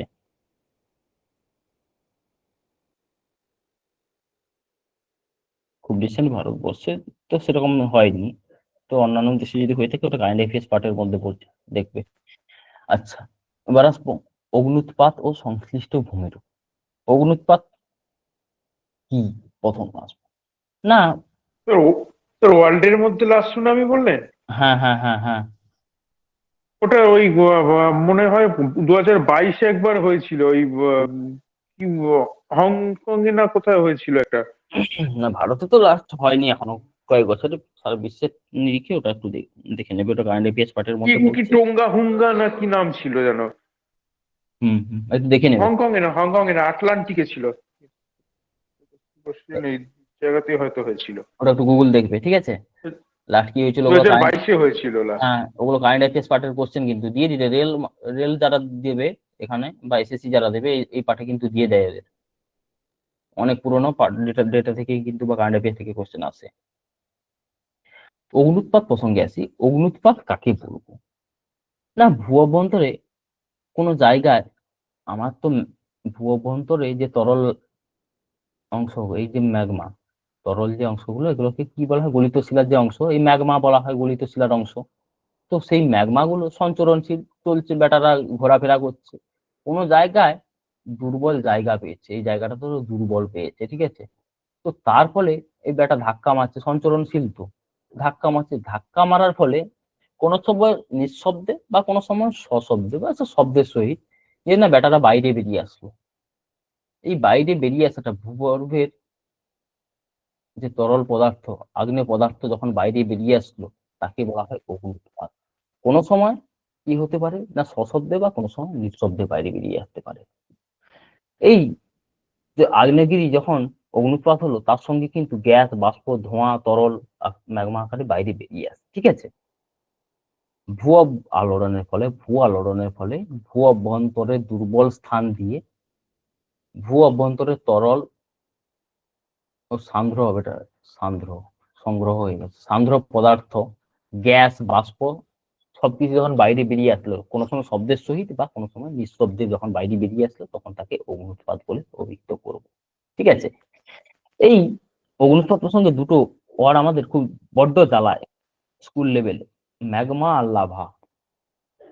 প্রত্যেককে জ্বালিয়েছে, শুধু আমাকে নয়, প্রত্যেককে জ্বালিয়েছে স্কুল লেভেল। এই ম্যাগমা কোনটা আর লাভা কোনটা, শিলাজ হবে, ঠিক আছে? না ভূ অভ্যন্তরে উত্তপ্ত তরল পদার্থকে ম্যাগমা। না, ভূ অভ্যন্তরে শিলা গলিত হয়ে ভূর মধ্যে প্রচন্ড তাপে শিলা গলিত অবস্থায় যে তরলটা তৈরি হয় সেটা হচ্ছে তোমার গুরুমণ্ডলে, তো সেটা ম্যাগমা নামে পরিচিত। আবার লাভা কাকে বলবো? না, অগ্নুৎপাতের ফলে ম্যাগমা যখন বাইরে বেরিয়ে আসলো, এই ব্যাটা যখন বাইরে বেরিয়ে আসলো তখন কি হচ্ছে, জমে যাচ্ছে, তো বাইরে বেরিয়ে আসলেই তখন তাকে বলবো লাভা বলে অভিহিত করবো, ঠিক আছে? এই অগ্নুৎপাতের বৈশিষ্ট্য কিছু। স্যার ম্যাগমা কি সমুদ্র তলের নিচে হতে পারে? হ্যাঁ, হতেই পারে, কেন হতে পারে না? তো আমি প্রথমেই বলেছি যে সুনামি প্রসঙ্গে যে সমুদ্র তলদেশে অগ্নুৎপাত হয়, বলেছি কিনা? ম্যাগমা কি, হ্যাঁ, আগ্নেয়গিরি সমুদ্র, আমি এর পরে পার্ট গুলো পড়াবো, সমুদ্র তলদেশের ভূপ্রকৃতি কিছুটা হালকা পার্ট, ওটা তোমার অনার্সে বা স্কুল লেভেলে 11-12 আছে, যে সমুদ্র তলদেশের ভূপ্রকৃতির বিবরণ, আটলান্টিক মহাসাগরীয়, প্রশান্ত মহাসাগরীয়, এগুলো কোশ্চেন আছে 11-12 বা গ্রাজুয়েশন লেভেলে আছে। তো এখানে এতটা না লাগলেও হালকা কিছুটা আমি পড়াবো, তখন বুঝবি যে কোন কোন কি ভূমিরূপ কি বৃত্তান্ত আছে, তখন আমি পড়াবো কোথায় পাহাড়, কোথায় মালভূমি, কোথায় আগ্নেয়গিরি, কোথায় সমভূমি আছে, কোথাও আবার গভীর সমুদ্রের খাত আছে। হ্যাঁ বলো। স্যার বলছি ওই ম্যাগমাটা সমুদ্র তলদেশে যখন ম্যাগমাটা বের হয় তখন একদম বাইরে যখন বের হয় জলের উপর দিয়ে কি সেটা বাইরে যেতে পারে না ওই না মৃত্তিকার মধ্যে থাকতে পারে? না, বাইরেই বেরিয়ে আসবে। বাইরে বেরিয়ে না আসলে সে ওই ম্যাগমা যখন বাইরে বেরিয়ে আসলো, ওই লাভাগুলো জমাট বেঁধেই তো আগ্নেয়গিরি তৈরি করছে। প্রথম কোনো পাহাড় ছিল না, একটা সমভূমি ছিল, দুর্বল স্থানে এসে ম্যাগমারা বাইরে বেরিয়ে আসলো, লাভাটা জমেছিল, ম্যাগমা আকারে বাইরে বেরিয়ে আসলো। তখন কি হয় না, এগুলো দিন দিন জমতে জমতে জমতে জমতে আগ্নেয়গিরির সৃষ্টি করছে। ঠিক আছে, এবার আসি অগ্নুৎপাতের কিছু না, অগ্নুৎপাত অভ্যন্তরে তরল পদার্থ বাইরে বেরিয়েছে। স্যার হ্যাঁ বলো। বলছিলাম স্যার ওই অগ্নুৎপাতের ফলেও তো বিভিন্ন দ্বীপেরও সৃষ্টি হতে পারে। হ্যাঁ অবশ্যই সৃষ্টি হতে পারে, অগ্নুৎপাতের ফলে বিভিন্ন দ্বীপ সৃষ্টি হতে পারে, ছোট ছোট অনেক দ্বীপ মানে ওই যে সৃষ্টি। হুম, হুম। সমুদ্রের মাঝে যে অগ্নুৎপাত হলো সেই যে ম্যাগমা মানে বাইরে বেরিয়ে এলো, সেটা যখন ভূপৃষ্ঠের শীতল মানে ঠান্ডা এতে এসে যখন জমাট বাঁধতে লাগলো, তারপরে তো দ্বীপের সৃষ্টি হয় বিভিন্ন। হুম, হুম, হুম, সৃষ্টি হতে পারে। তো ম্যাগমা গুলো কি না, ভূ অভ্যন্তরে চাপ ও তাপের প্রভাবে বাইরে বেরিয়ে আসলো, এর ফলে অগ্নুৎপাত হলো। তো অগ্নুৎপাতের ফলে তরল গুলো যে বাইরে বেরিয়ে আসছে, সেটা তোমার কি, তরল যে বেটা বেরিয়ে আসলো সেটা তোমার কি না, ম্যাগমাটা বাইরে বেরিয়ে আসে, তাকে লাভা বলবো। এই ম্যাগমার উৎস কি আছে এর সাথে, সিলিকন, অ্যালুমিনিয়াম, ম্যাগনেসিয়াম, লোহা, পটাশিয়াম, এগুলো মিশ্রিত থাকে এই ম্যাগমার মধ্যে। অগ্নুৎপাতজাত বিভিন্ন পদার্থ কি কি পদার্থ, গ্যাসীয় পদার্থ। গ্যাসীয় পদার্থের মধ্যে তার সঙ্গে কিছুটা কিন্তু জল বেরিয়ে আসছে, 60 থেকে 90% জলীয় বাষ্প কিন্তু বেরিয়ে আসছে। বাকি কি থাকে, carbon dioxide, sulphur dioxide, hydrogen, hydrogen sulphide, aluminium chloride, hydrogen, phosphorus, arsenic প্রভৃতি গ্যাসীয় উপাদানগুলো থাকে অগ্নুৎপাতের সময় বাইরে বেরিয়ে আসে। তরল পদার্থ, জল বাইরে বেরিয়ে আসে, শুধু যে ম্যাগমা বাইরে বেরিয়ে আসে তা নয়, ম্যাগমা লাভার রূপে বাইরে বেরিয়ে আসে, জমাট বাঁধল লাভা, এছাড়া জল, এই যে লাভার সঙ্গে যে জলটা বেরিয়ে আসে, সেই জলটা হচ্ছে কি না উৎসন্দ জল নামে পরিচিত। ঠিক আছে, আগ্নেয়গিরিতে যখন অগ্নুৎপাত হলো, অগ্নুৎপাতের সময় একটা জল বাইরে বেরিয়ে আসছে, তো এই জলটা কি নামে পরিচিত না, এটা তোমার ভুয়া অভ্যন্তরে তো জল থাকে রে বাবা, বাষ্প আকারে, বা শিলার অভ্যন্তরে তো জল থাকে, তো সেই যে জলটা বাইরে বেরিয়ে আসলো সেটা তোমার কি উৎসন্দ জল নামে পরিচিত।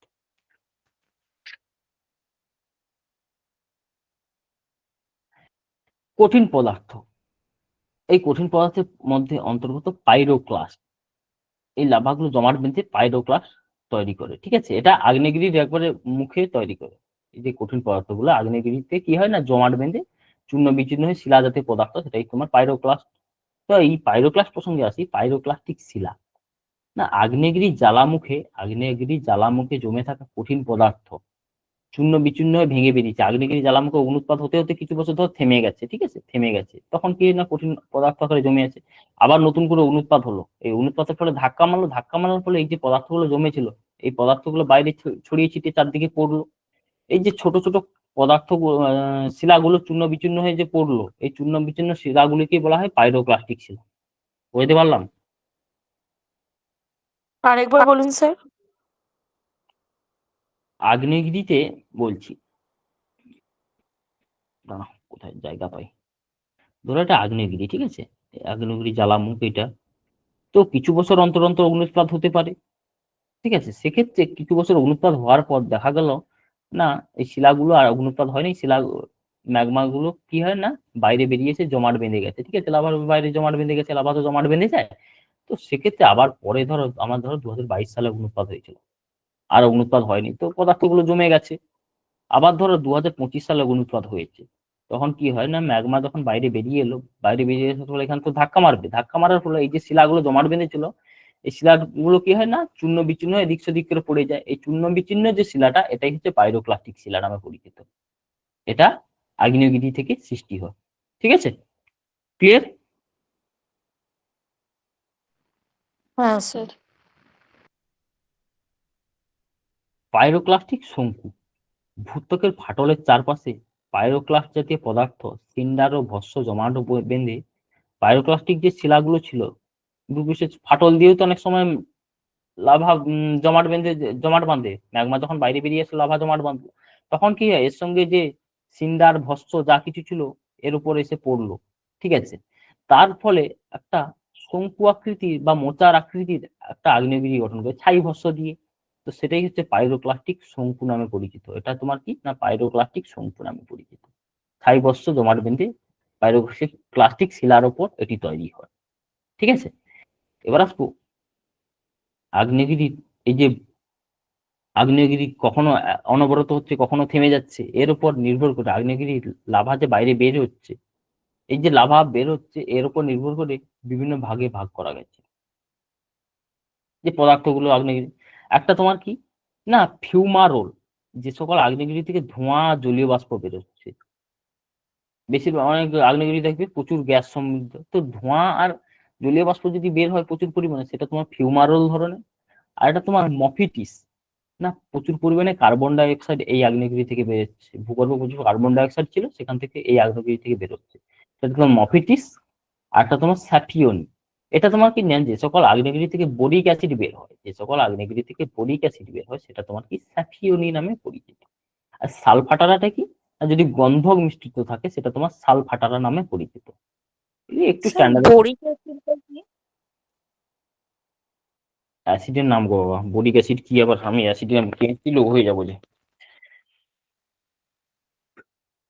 এটা একটা অ্যাসিডের নাম। কেমিস্ট্রি কেউ আছো গো ভাই?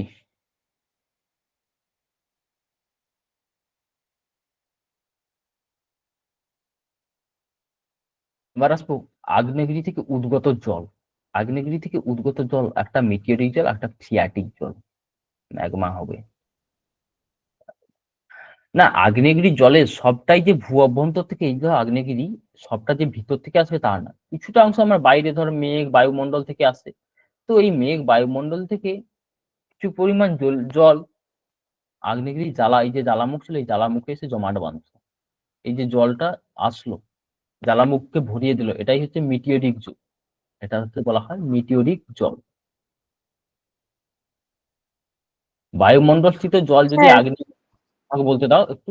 বায়ুমণ্ডলস্থিত জল বা জলীয় বাষ্প যদি আগ্নেয়গিরির লাভা আগ্নেয়গিরির জ্বালামুখকে ভরাট করে, সেটা তোমার মিটিওরিক জল, ঠিক আছে। আর ফ্রিয়াটিক জল কি না, ভূ অভ্যন্তর থেকে আসছে। ফ্রিয়াটিক জলটা ভূ অভ্যন্তর থেকে আসছে, ঠিক আছে। না ভূ অভ্যন্তরের সঙ্গে জল বেরিয়ে আসছে, সঙ্গে কি না কাদা মিশ্রিত। এই কাদা মিশ্রিত জলটা, এটা তোমার ফ্রিয়াটিক জল নামে পরিচিত। বলো। স্যার ওই যে বোরিক অ্যাসিডের কথাটা বললেন না, হুম হুম হুম ওইটা হুম। ওটা সেই বোরিক অ্যাসিড পাউডারটার কথা বলছেন নাকি ওটা? না ওটা না, আমরা এটা খেতে হচ্ছে গেলে বোরন আর হাইড্রক্সিল দিয়ে, এটা হচ্ছে মিক্সড BOH হোল 3 হাইড্রক্সিল মূলক, যেটা হচ্ছে বোরন, এক ধরনের হচ্ছে মেটালিক সাবস্টেন্স, যেটার সঙ্গে হচ্ছে মিশলে পরে হচ্ছে সেটা হচ্ছে বোরিক অ্যাসিড হয়। তা আমি ওটাই বললাম না, এটাও কিন্তু এক ধরনের অ্যাসিড, ঠিক আছে। বোরন এবং হাইড্রক্সিল আয়নের সংমিশ্রণে তৈরি হয়, ঠিক আছে। ওটা বোরিক পাউডার, যেটা ওটা ওটা থাকে বরিক কিন্তু পাউডার না? সেটা হচ্ছে লিকুইড নয়, সেটা হচ্ছে ওই ডাস্ট মতো থাকে। আচ্ছা, কেমিস্ট্রি নাকি ভাই? না না স্যার। আচ্ছা ঠিক আছে, বলার জন্য থ্যাংক ইউ। আচ্ছা এবার হচ্ছে আম্লিক লাভা আর ক্ষারকীয় লাভা। লাভা দু ধরনের হয়, একটা আম্লিক আর একটা তোমার ক্ষারকীয় লাভা, ঠিক আছে। এই আম্লিক লাভাতে সিলিকার পরিমাণ বেশি থাকছে। আম্লিক লাভা অপেক্ষাকৃত হালকা প্রকৃতি, এটি গাঢ় ও আঠালো প্রকৃতির গ্রানাইট শিলা, এটা আম্লিক লাভার উদাহরণ, ঠিক আছে। এবার ক্ষারকীয় লাভা, এটা তোমার সিলিকার পরিমাণ কম থাকে, এটা কিন্তু ওজনে ভারী হয়ে থাকে, ঠিক আছে। এই লাভার উদাহরণ কি না, ব্যাসল্ট। এটা তোমার ক্ষারকীয় লাভার উদাহরণ।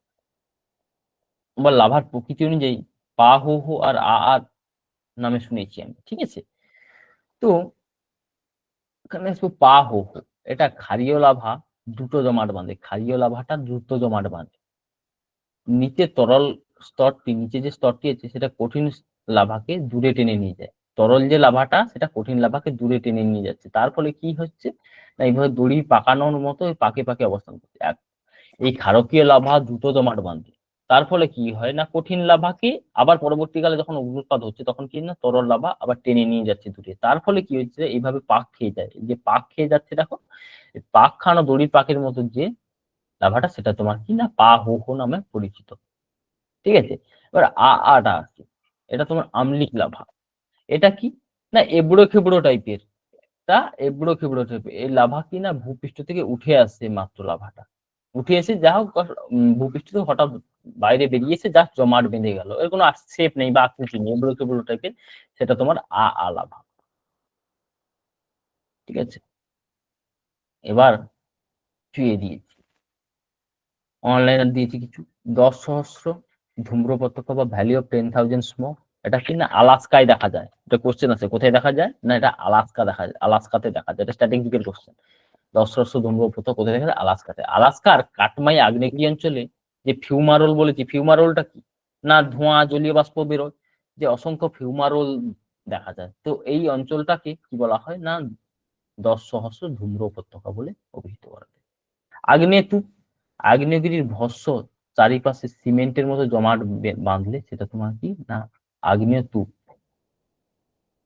আগ্নেয়তূপ নামে পরিচিত। ঠিক আছে, ইগনিমব্রাইট, এখানে বানানটা ভুল আছে ঠিক করে নেবে, ইগনিমব্রাইট না জ্বলন্ত ভস্ম ও পাইরোক্লাস্টিক লোহা যখন কঠিন হয়ে যায়, একটু লোহার পরিমাণ থাকে, লোহা তো একটু জমাট বাঁধে কঠিন হয়ে যায়, তো এগুলো যখন ভস্ম আর পাইরোক্লাস্টিক লাভাতে যদি লোহা থাকে সেক্ষেত্রে কঠিন পদার্থ সৃষ্টি হয়, সেটাই তোমার ইগনিমব্রাইট নামে পরিচিত। একটু স্ট্যান্ডার্ড এক্সাম যারা দেবে তারা ভাবতে লাগবে না খুব একটা।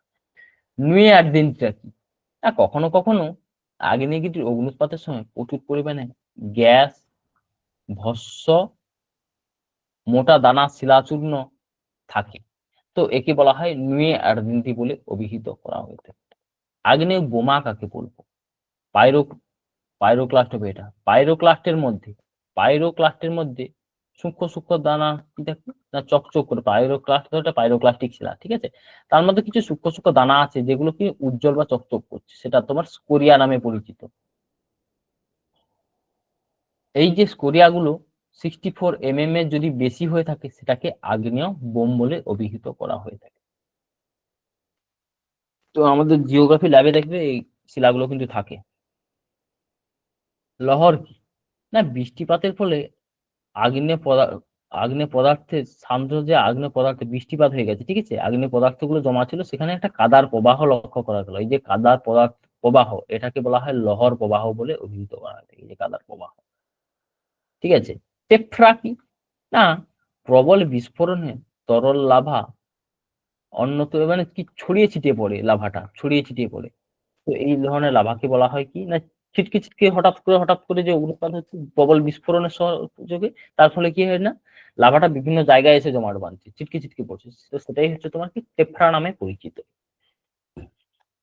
এবার আসবো এই জায়গাটা আমাকে ফার্স্টে দেওয়া উচিত ছিল, তো আগ্নেয়গিরি অগ্নুৎপাত সৃষ্টির কারণ না, অগ্নুৎপাত সৃষ্টির বিভিন্ন কারণ রয়েছে, তার মধ্যে আসবো ভূ আলোড়ন।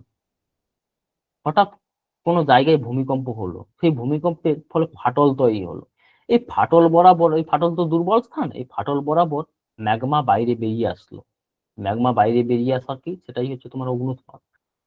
আবার কোনো জায়গায় দুর্বল শিলা আছে, কোনো জায়গায় দুর্বল শিলা আছে, সেই শিলার ছিদ্রপথ দিয়ে, এই দুর্বল শিলা তার ছিদ্রপথ দিয়ে কি হয় না যদি ম্যাগমা বাইরে বেরিয়ে আসে সেটার ফলেও কিন্তু অগ্নুৎপাত সৃষ্টি হয়। পাত সঞ্চারণ না পাত সঞ্চারণ মতবাদ অনুসারে গুরুমণ্ডলে পরিচলন স্রোতের প্রভাবে পাতগুলি গতিশীল প্রকৃতির, এই পাত সঞ্চারণের ফলে কিন্তু অগ্নুৎপাত হয়ে থাকে। ফার্স্ট আসি অভিসারী পাত সীমান্ত। অভিসারী পাত সীমান্ত না দুটো পাত আছে, ঠিক আছে, এই দুটো পাত একে অপরের তলায় প্রবেশ করছে, একটা ভারী পাত আর একটা হালকা পাত। ঠিক আছে, ভারী পাতটি সজোরে ধাক্কা মারার জন্য কি হচ্ছে না ভেঙে ভেতরে ঢুকে গেল, আর হালকা পাতটা উপরে আছে। ঠিক আছে, তো এই দুটি পাতের যদি সজোরে ধাক্কা লাগে তার ফলে কি হয় না আমাদের অভিসারী পাত সীমান্তে অগ্নুৎপাত সৃষ্টি হয়।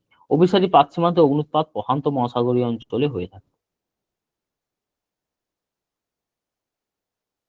অভিসারী পাত সীমান্তে অগ্নুৎপাত প্রশান্ত মহাসাগরীয় অঞ্চলে হয়ে থাকে। ঠিক আছে, এবার আসি অপসারী পাতসীমানা অর্থাৎ কি অন্যদিকে চলে যাচ্ছে, অর্থাৎ অন্যদিকে চলে যাচ্ছে, অন্যদিকে চলে যাচ্ছে। দুটি পাত যখন পরস্পর বিপরীত দিকে চলে যায় তারপর কি ম্যাগমার ঊর্ধ্বমুখী প্রবাহ লক্ষ্য করা যায়, এর ফলে অগ্নুৎপাত হচ্ছে। তো একে বলা হয় কি না অপসারী পাতসীমানায় সৃষ্ট অগ্নুৎপাত। এই অপসারী পাতসীমানার অগ্নুৎপাত কিন্তু প্রশান্ত মহাসাগরীয় অঞ্চলে লক্ষ্য করা যায়। ঠিক আছে, এবার আসতো নিরপেক্ষ পাতসীমানায় অগ্নুৎপাত। নিরপেক্ষ পাতসীমানায় অগ্নুৎপাত কি না দুটি পাত কেউ কাউকে ধাক্কা লাগাচ্ছে না বা সাইডে সরে যাচ্ছে, দুজন দুজনের মতো সাইড কেটে, তুমি আর তোমার এক্স দুজন দুজনের দিকে, কেউ কাউকে সংঘর্ষে না লিপ্ত হয়ে দুজন দুজন দিয়ে দু সাইড দিয়ে সরে যাচ্ছে। তো এই সীমানায় যে ধরনের অগ্নুৎপাত হয় নিরপেক্ষ সীমানা, এটা তোমার নিঃশব্দেই হয়ে থাকে। তো এটা তোমার কি নিরপেক্ষ পাত সীমানা সংগঠিত অগ্নুৎপাত বলা হয়। ঠিক আছে, এছাড়া ওপরে কি অঞ্চল লিখেছেন একটু আরেকবার বলবেন? প্রশান্ত মহাসাগরীয় অঞ্চলে, প্রশান্ত মহাসাগরীয় অঞ্চলে। ঠিক আছে,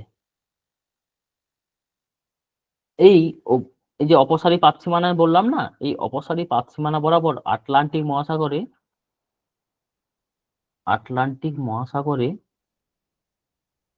কি সৃষ্টি হচ্ছে না মধ্য সামুদ্রিক শৈলশিরা সৃষ্টি করেছে। মিড ওশিয়ানিক রিজের কথা পড়বে, তো কোশ্চেন দিয়ে দেয় যে মিড ওশিয়ানিক রিজ কোন মহাসাগরে লক্ষ্য করা যায়, না এটা আটলান্টিক মহাসাগরে লক্ষ্য করা যায়। এটা কোন পাত সীমানায় দেখা যায়, মিড ওশিয়ানিক রিজ কোন পাত সীমানায় দেখা যায়, এটা তোমার প্রতিসারী বা অপসারী পাত সীমানায় দেখা যায়। মধ্য সামুদ্রিক শৈলশিরা অপসারী বা প্রতিসারী পাত সীমানা দেখা যায়। এবার আসি ভূ অভ্যন্তরে চাপ বৃদ্ধি পেল। ঠিক আছে, বিভিন্ন শিলা তো আছে, তার ফলে কি হয় না অত্যধিক চাপ এবং তাপের ফলে ম্যাগমা সহ গ্যাস সহ বাইরে বেরিয়ে আসলো, থাকতে পারছে না ওই গ্যাস, তখন কি না বিস্ফোরণ হয়ে গেল গ্যাসের, এবং ওই যে ফাঁকা জায়গা পেলো সেখান দিয়ে ম্যাগমা বেরিয়ে আসলো, তো সেক্ষেত্রে ভূমিকম্প হয়ে থাকে। পৃথিবীর উপরের অংশের চাপ, ধরো এই পৃথিবী তো এটা তোমার ভেতরের অংশ, তো উপরের অংশে কি হয় না বিভিন্ন খনিজ পদার্থ স্থিতিস্থাপক সংকোচন হচ্ছে বা প্রসারণ হচ্ছে। তো এই সংকোচন প্রসারণ প্রভৃতির কারণে কি হয় না অর্থাৎ ভূত্বকের যে অংশ, এই ভূত্বকীয় অংশের চাপের ফলে কি হচ্ছে না তখনও কিন্তু অগ্নুৎপাত সৃষ্টি হতে পারে। ঠিক আছে,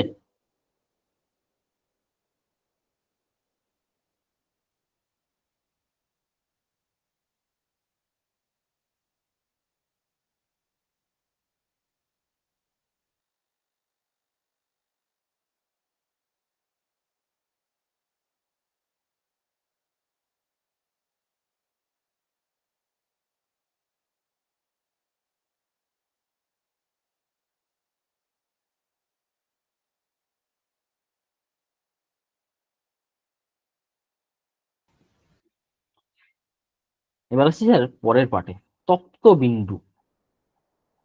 না ভূ অভ্যন্তর অর্থাৎ কি না এটা গুরুমণ্ডল লক্ষ্য, গুরুমণ্ডলে একটা ধরো এই অঞ্চলটা, ঠিক আছে এই একটা অঞ্চল আছে, তার মধ্যে যেই জায়গা ধরো এই জায়গাটা সব থেকে বেশি উষ্ণ, এই জায়গাটা সব থেকে বেশি উষ্ণ, ঠিক আছে চারপাশের যে অঞ্চলটা তার তুলনায় এই জায়গাটা সব থেকে বেশি উষ্ণ, তো এই অঞ্চলটাকে তপ্ত বিন্দু বলে অভিহিত করব।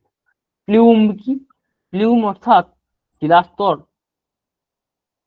ভূ অভ্যন্তরে ধর বিভিন্ন শিলা আছে, তো যে বিভিন্ন শিলা বিভিন্ন রকম ভাবে অবস্থান করছে, তখন কি যে ম্যাগমা ধরো দুটো পাত দুদিকে সরে গেছে, এই যে ম্যাগমার যে ঊর্ধ্বমুখী প্রবাহ হচ্ছে, তো ফাঁকা জায়গা পেয়েছে, যে ম্যাগমার ঊর্ধ্বমুখী প্রবাহ, এই ম্যাগমার ঊর্ধ্বমুখী প্রবাহকে প্লিউম বলে অভিহিত করব। ঠিক আছে, এই প্লিউমে কি না আগ্নেয়গিরি অগ্নুৎপাত কিন্তু সজোরে হয়ে থাকে, কোনো কোনো ফাঁকা জায়গা পেয়েছে। পরে পাঠে আসবো নাকি?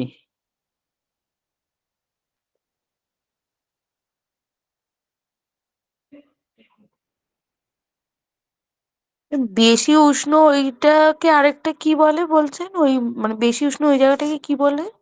তপ্ত বিন্দু বা হটস্পট বলে অভিহিত করা হয়ে থাকে, তপ্ত বিন্দু বা হটস্পট বলে, এই যে বেশি উষ্ণ এটা তোমার হটস্পট নামে পরিচিত। ঠিক আছে, স্যার স্যার বলছি যে ওই অভিসারীটা হচ্ছে প্রশান্ত মহাসাগরে, আর অপসারিটা কি আটলান্টিক মহাসাগরে? হ্যাঁ, আটলান্টিক মহাসাগরের মিড ওশেনিক রিজের উদাহরণ দিলাম না। আর তাহলে নিরপেক্ষ আর একটা জিনিস লিখে রাখো, নিরপেক্ষ পাচ্ছিমানা এটা আলাস্কার পার্বত্য অঞ্চলে লক্ষ্য করা যায়, নিরপেক্ষ পাচ্ছিমানা। ঠিক আছে, আর ওটা তাহলে আটলান্টিক মহাসাগরে অপসারিটা? নিরপেক্ষটা কি বলুন? নিরপেক্ষটা বললাম না যে আলাস্কার পার্বত্য অঞ্চলে লক্ষ্য করা যায় নিরপেক্ষ পাচ্ছিমানা। নিরপেক্ষ পাচ্ছিমানা আলাস্কার পার্বত্য অঞ্চলে লক্ষ্য করা যায়। অপসারী মিড ওশেনিক রিজের উদাহরণ দিলাম, আর অভিসারী পাচ্ছিমানাটা তোমার প্রশান্ত মহাসাগরীয় অঞ্চলের উদাহরণ দিয়েছি। আর বাদ বাকি বিভিন্ন বই ফলো করলে আরো উদাহরণ পেয়ে যাবে।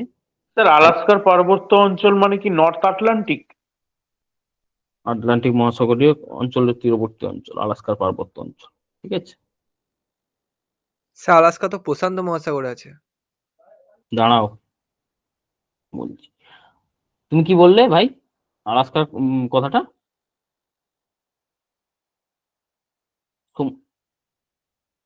আগে যে ভাই বলছিলে নর্থ আটলান্টিক। না,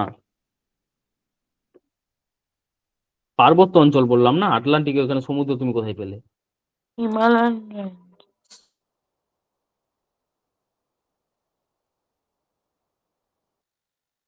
এটা তোমার নর্থ আমেরিকাতে চলে যাচ্ছে। ঠিক আছে, এবার আসবো অগ্নুৎপাতের শ্রেণী বিভাগ। বিভিন্ন ধরনের অগ্নুৎপাত হয়। এই অগ্নুৎপাতের শ্রেণীবিভাগ প্রসঙ্গে লাভার অবস্থান অনুসারে, লাভার নির্গমনের তারতম্য অনুসারে, আর অগ্নুৎপাতের প্রণালী অনুসারে। ঠিক আছে, এবার আগে করে বিভিন্ন শ্রেণী বিভাগে আসি, ছক আর পড়ালাম না। এবার অগ্নুৎপাতের শ্রেণী বিভাগে আসি। লাভার অবস্থান অনুসারে নিঃসারী অগ্নুৎপাত, যখন লাভা কোনো জায়গায় ফাটল পেয়েছে, ঠিক আছে, অগ্নুৎপাত হবে, অগ্নুৎপাত হবে। কোনো জায়গায় ফাটল পেয়েছে, তো এই ফাটলের ফলে নিঃশব্দে যদি অগ্নুৎপাত হয় সেটা তোমার নিঃসারী অগ্নুৎপাত। এই নিঃসারী অগ্নুৎপাতের ফলে ব্যাসল্ট শিলা তৈরি হয়। ঠিক আছে, আবার উদ্বেধী অগ্নুৎপাত না, ভূ অভ্যন্তরের ম্যাগমা জমাট বেঁধে ভূ অভ্যন্তর অগ্নুৎপাত হলো, ভূ অভ্যন্তর অগ্নুৎপাতে ভূ অভ্যন্তরে তোমার ম্যাগমা জমাট বেঁধে যায়, সেটা তোমার কি উদ্বেধী অগ্নুৎপাত। এই উদ্বেধী অগ্নুৎপাতের ফলে গ্রানাইট শিলার সৃষ্টি হয়। বারাসপুর লাভা নির্গমনের তারতম্য অনুসারে অবাধ অগ্নুৎপাত, কোনো বিস্ফোরণ না ঘটেই লাভা গল গল করে বাইরে বেরিয়ে আসে, গল গল করে বাইরে বেরিয়ে আসে, সেটা তোমার অবাধ অগ্নুৎপাত। মিশ্র অগ্নুৎপাত, এই ধরনের অগ্নুৎপাতে লাভা আঠালো প্রকৃতির হয়ে থাকে, কোনো সময় সশব্দ হচ্ছে, কোনো সময় নিঃশব্দ হচ্ছে, এই মিশ্র অগ্নুৎপাত। বিস্ফোরণ, এটা তোমার শব্দের সহিত, প্রচন্ড বিস্ফোরণের সহিত এই অগ্নুৎপাতটা হয়ে থাকে। ঠিক আছে, এবার আসি অগ্নুৎপাতের প্রণালী অনুসারে বিদার অগ্নুৎপাত আর কেন্দ্রীয় অগ্নুৎপাত। বিদার অগ্নুৎপাত না, অনেকটা অঞ্চল জুড়ে এক বা একাধিক ফাটল দিয়ে যখন নিঃশব্দে লাভা বেরিয়ে আসছে, বিশাল একটা অঞ্চল জুড়ে কি হচ্ছে না, ফাটল তৈরি হয়েছে এবং এক বা একাধিক ফাটল দিয়ে লাভা বেরিয়ে আসছে, এক বা একাধিক ফাটল দিয়ে যখন লাভা জমাট বাঁধতে শুরু করলো, ম্যাগমা বাইরে বেরিয়েছে, সেটাই তোমার কি বিদার অগ্নুৎপাত। এর ফলে ব্যাসল্ট শিলার সৃষ্টি হয়। কেন্দ্রীয় অগ্নুৎপাত না, ম্যাগমা যখন একাধিক মুখ দিয়ে বিস্ফোরণের সহিত বেরিয়ে আসছে, ম্যাগমা যখন একাধিক মুখ দিয়ে বিস্ফোরণের সহিত বেরিয়ে আসছে, সেটা তোমার কি না কেন্দ্রীয় অগ্নুৎপাতের উদাহরণ বলা হয়। তো এই দাক্ষিণাত্য মালভূমি বিদার অগ্নুৎপাতের ফলে সৃষ্টি হয়েছে। ঠিক আছে, ক্রাকাতোয়া আগ্নেয়গিরিটি ইন্দোনেশিয়ায় অবস্থিত, এগুলো কিছু অনলাইনে দিয়েছি। সমুদ্র উপকূল অঞ্চলে অগ্নুৎপাতের ফলে লাভা সৃষ্টি হয় কিনা বালির স্তূপের মতো একটা তৈরি, এইরকম বালিশের মতো স্তূপের সৃষ্টি হয় লাভা জমাট বেঁধে, একে বলা হয় পিলো লাভা বলে অভিহিত করা হয়। হাওয়াই শ্রেণীর আগ্নেয়গিরি মৌনা লোয়া, হাওয়াই শ্রেণীর আগ্নেয়গিরি উদাহরণ মৌনা লোয়া। স্ট্রমলি শ্রেণীর আগ্নেয়গিরি, এটা তোমার ভূমধ্যসাগরের স্ট্রমলি। ক্যালডেরা কি আছে, ক্যালডেরা প্রসঙ্গে আসি। আগ্নেয়গিরিতে যে অগ্নুৎপাত হয় এরকম তো অগ্নুৎপাত, ম্যাগমা তো বাইরে বেরিয়ে আসে, এই ম্যাগমা বাইরে বেরিয়ে আসার সময় প্রচন্ড যখন বিস্ফোরণ হলো, এই প্রচন্ড বিস্ফোরণ ফলে এরকম বৃহৎ একটা জ্বালামুখ তৈরি হয়। এই বৃহৎ জ্বালামুখটাই হচ্ছে ক্যালডেরা নামে পরিচিত। এই বৃহৎ জ্বালামুখে কিন্তু হ্রদ সৃষ্টি হয়ে থাকে। ঠিক আছে, ইন্দোনেশিয়ার ক্রাকাতোয়া একটি ক্যালডেরা এর উদাহরণ। বোঝা গেছে?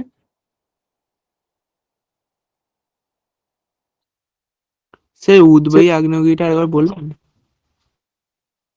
হুম, উদবায়ী না উদ্বেধী? সে উদ্ভিদী আগ্নেয়গিরি। উদ্বেধীটা কি না, ভূ অভ্যন্তরেই এই যে আগ্নেয়গিরি আছে, ম্যাগমা বেরোনোর সময় ভূ অভ্যন্তরেই ব্যাটা জমে যাচ্ছে, ঠিক আছে?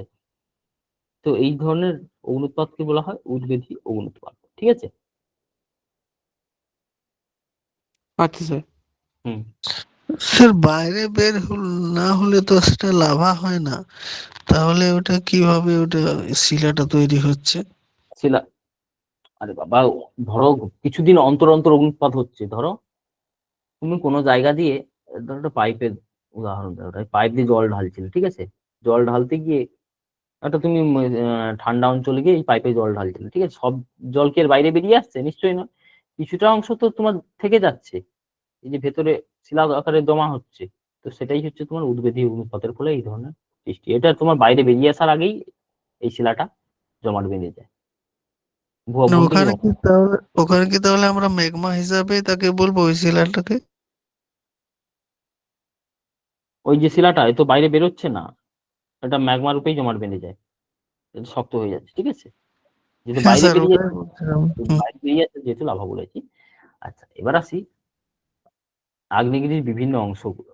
তো এটা আগ্নেয়গিরির শঙ্কু আকৃতির, এগুলো পড়ে নিন। যে ভলক্যানো নামটি এসছে রোমান দেবতা ভলক্যানো নামানুসারে।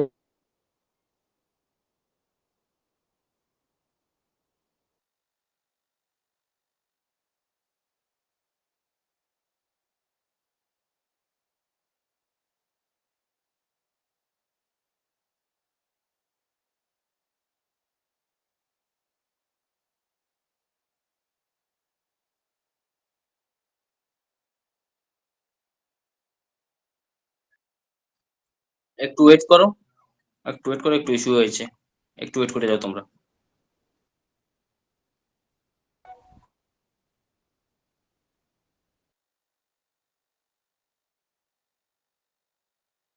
প্রত্যেকে ক্লাসে থেকো, একটা মিনিট ওয়েট করো।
এসছে দেখো,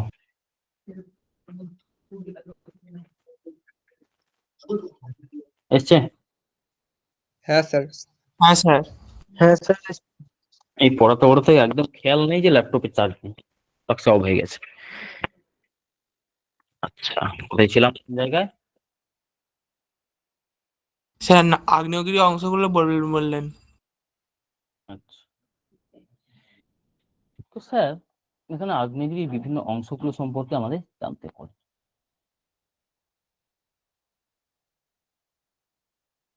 কি কি অংশ স্যার? হ্যাঁ, জ্বালামুখ। এই আগ্নেয়গিরি যে মুখ দিয়ে কি হচ্ছে, লাভাগুলো যে বাইরে বেরিয়ে আসছে, সেটা কি কি বলবো না, জ্বালামুখ বলে অভিহিত করবো। জ্বালামুখ বলে অভিহিত করবো। দাঁড়াও, কোনো ছবি কি আমি দিয়েছি? দেখছি।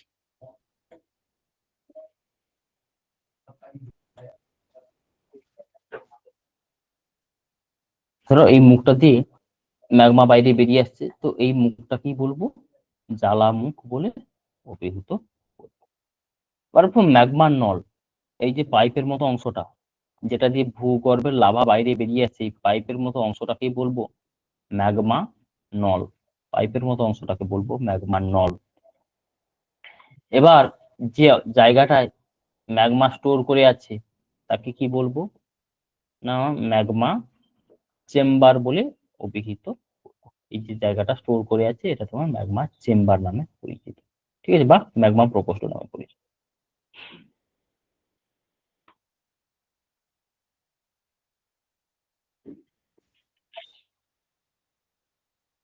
আগ্নেয়গিরি লাভা ও ছাই, আগ্নেয়গিরিতে কি হয়, লাভা ও ছাই বেরিয়ে এলে অগ্নুৎপাতের সময়, তখন তাকে এই ধরনের লাভা ও ছাইয়ের স্তর তৈরি করে অগ্নুৎপাতের ফলে।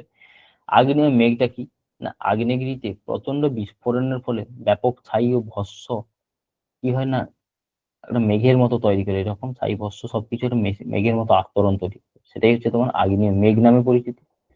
আগ্নেয় বোমা আগে বলেছিলাম যে অগ্নিগিরিতে অগ্নুৎপাতের ফলে উত্তপ্ত গলিত পদার্থ গোলাকার এই যে টুকরো টুকরো খণ্ডে পরিণত হয় বলেছিলাম না, এই খণ্ডগুলো কি বলা হয়, আগ্নেয় বোমা, ঠিক আছে।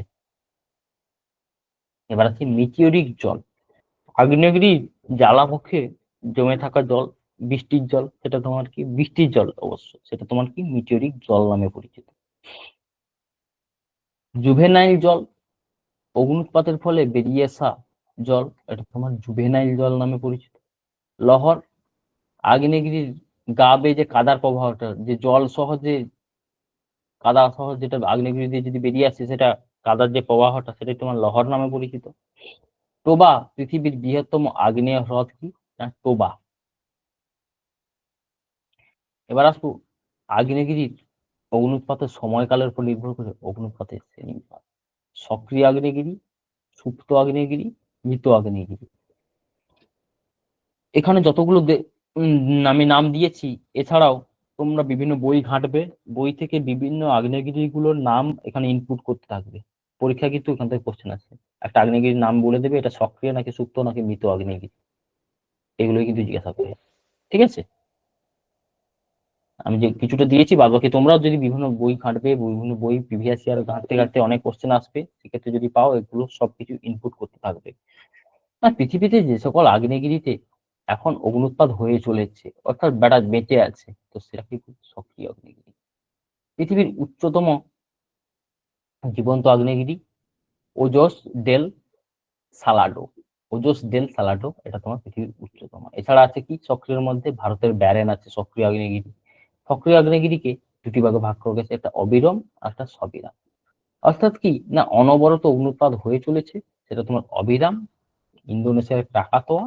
আর যেটা কিছু সময় অন্তর, কিছু বছর অন্তর অন্তর, বেটা বেঁচে আছে কিন্তু কিছু সময় অন্তর অন্তর, কিছু বছর অন্তর অন্তর অগ্নুৎপাত করছে, সেটা তোমার কি না, সবিরাম আগ্নেয়গিরির উদাহরণ। হাওয়াই দ্বীপের মৌনা লোয়া, ইতালির ভিসুভিয়াস, এগুলো তোমার সবিরাম আগ্নেয়গিরির উদাহরণ। সুপ্ত আগ্নেয়গিরি, যে সকল আগ্নেয়গিরিতে বর্তমান অগ্নুৎপাত হচ্ছে না কিন্তু ভবিষ্যতে হতে পারে, ঠিক আছে, তুমি এখন রেগে নেই কিন্তু ভবিষ্যতে রেগে যেতে পারো, তো এই ধরনের অগ্নুৎপাত কি না, সুপ্ত আগ্নেয়গিরি। ভারতের ব্যারেন, জাপানের ফুজিয়ামা। মৃত আগ্নেয়গিরি না, যে সকল আগ্নেয়গিরি কি হচ্ছে না, কোনোদিনই অগ্নুৎপাত হবে না, কোনোদিনই অগ্নুৎপাত হবে না বা সম্ভাবনা নেই, সেকে বলা হয় ভারতের সরি মৃত আগ্নেয়গিরি। ভারতের নারকোন নাম, মেক্সিকোর কোটোপ্যাক্সি, এগুলো মৃত আগ্নেয়গিরির উদাহরণ। বোঝা গেল নাকি বলো এবার? স্যার স্নো কভার করা পর্বতের কখনো আগ্নেয়গিরি বেরোতে পারে? ঠান্ডা অঞ্চলেও কিন্তু আগ্নেয়গিরি আছে, ঠান্ডা অঞ্চলে কিন্তু আগ্নেয়গিরি আছে। ঠিক আছে,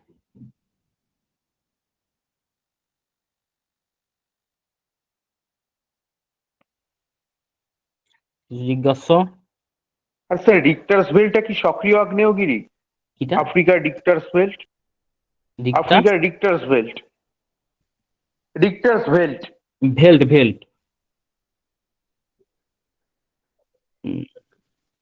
দেখতে হবে আমাকে, বলছি।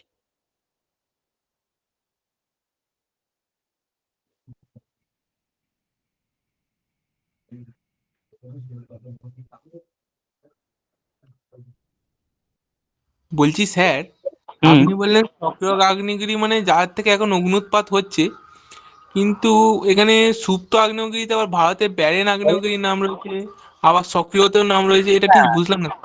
সুপ্ততে কি বলতো না, কিছু বছর অন্তর অন্তর হচ্ছে তো, তার জন্য কি হয় না, এটা দুটো পার্টে চলে আসছে। এই উদাহরণটা দুটো পার্টে চলে আসছে। একটা অবিরাম সবিরাম আমি ভাগ করছি দেখো সক্রিয়ের মধ্যে। হ্যাঁ স্যার। হ্যাঁ, তো কিছু সময় অন্তর অন্তর এই ধরনের উৎপাদ হয়ে থাকে, সেক্ষেত্রে চেঞ্জেস।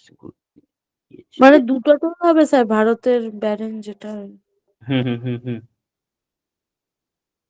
ও বেটা তো মরে যায়নি, জীবিত আছে। ঠিক আছে, স্যার যদি দুটো দেওয়া থাকে তখন না কোনটা ওই ধরনের কোনো কনফিউশন কোশ্চেন কখনো দেবে না। ও স্টেট গভর্নমেন্ট দিতে পারে, সেন্ট্রাল আসবে না। স্টেটেও তাও দেয় না, ভুলবশত যদি এসে যায়, ওই ধরনের কিছু ইস্যু দেবে না তোমাকে। আরো বিভিন্ন অগ্নুৎপাত গুলো প্রিভিয়াস ইয়ার ঘাঁটো, কোন সময় কি কোন আগ্নেয়গিরি কোথায় কি আছে, সেক্ষেত্রে যা ডেটা পাবে সঙ্গে সঙ্গে ডেটাগুলো ইনপুট করতে থাকবে। আমি জাস্ট কয়েকটা উদাহরণ দিয়েছি। স্যার হুম কোন আগ্নেয়গিরিকে ভূমধ্যসাগরের লাইট হাউস বলে? স্ট্রম্বলি আগ্নেয়গিরি। স্ট্রম্বোলিক শ্রেণী। আগ্নেয়গিরিকে এটা তোমার ভূমধ্যসাগরের আলোক স্তম্ভ বলে অভিহিত করা হয়ে থাকে। স্যার একটা জিনিস বলার ছিল। আচ্ছা বলো। বলছি সক্রিয় আগ্নেয়গিরি যেটা বললেন সেটা মোটামুটি কতদিন অন্তর অন্তর হতে পারে, যে তাহলে আমরা তাকে একটা সক্রিয় আগ্নেয়গিরি বলতে পারি? যেমন যেটা সুপ্ত ইয়ে আছে সেটা যেমন বলছেন যে বর্তমানে হচ্ছে বা ভবিষ্যতে হচ্ছে, যেমন স্টর্মলিটা আছে, সরি ইয়েটা ভারতের ব্যারেন আর জাপানের ফুজিয়ামা। তো সেই ক্ষেত্রে আমি জানতে চাইছি যে সক্রিয় আগ্নেয়গিরিটা মোটামুটি কতদিন অন্তর অন্তর হলে সেটাকে সক্রিয় আগ্নেয়গিরি বলা যেতে পারে? সবিরাম বলতে তো একই রকম তো হয় না যে প্রতিদিন হচ্ছে। কেবল প্রায়শই এই ধরনের অগ্নুৎপাত, প্রায় ঘন ঘন ধরো এক মাস এক বছর এই ধরনের কাছাকাছি। আর ধরো সুপ্তটা হচ্ছে কি না, বর্তমানে হচ্ছে না কিন্তু ব্যাটা বেঁচে আছে, এই ধরনের ভবিষ্যতে হওয়ার সম্ভাবনা কিছু রয়েছে। বছর আগে হয়েছিল, এখন বেঁচে আছে। হ্যাঁ বলো। বলছি ভবিষ্যতে হওয়ার সম্ভাবনা রয়েছে। হুম হুম হুম আচ্ছা ঠিক আছে, আজকে ক্লাস তাহলে এখানে এন্ড করলাম। ভালো করে পড়াশোনা করো, নোটস আমি পাঠিয়ে দেবো ক্লাসের শেষে। স্যার কোশ্চেন অ্যান্সার দেবেন না? আর একটা কোশ্চেন অ্যান্সার এখানে আমি রেডি করে নিব। আমি তো অনেকগুলো লিখালাম তো আজকে, যেমন কোশ্চেন অ্যান্সার করিনি, অনেক কোশ্চেন লিখিয়েছি না। হ্যাঁ দিলে ভালো হতো, আজকে আমি অ্যাড করিনি। ঠিক আছে, করা হবে একদম। অনেক কোশ্চেন লিখালাম তো, ওই ধরনের কোশ্চেনই আছে। লিখেছো কি আদৌ? হ্যাঁ স্যার লিখেছি। হ্যাঁ ওগুলোই পড়লেই হবে, ওই ধরনের কোশ্চেনই আছে এই চ্যাপ্টার থেকে। ঠিক আছে, আর আগামী মঙ্গলবার দেখা হবে তাহলে তোমাদের সঙ্গে। গুড নাইট সকলকে, ক্লাস আমি এখানে এন্ড করলাম।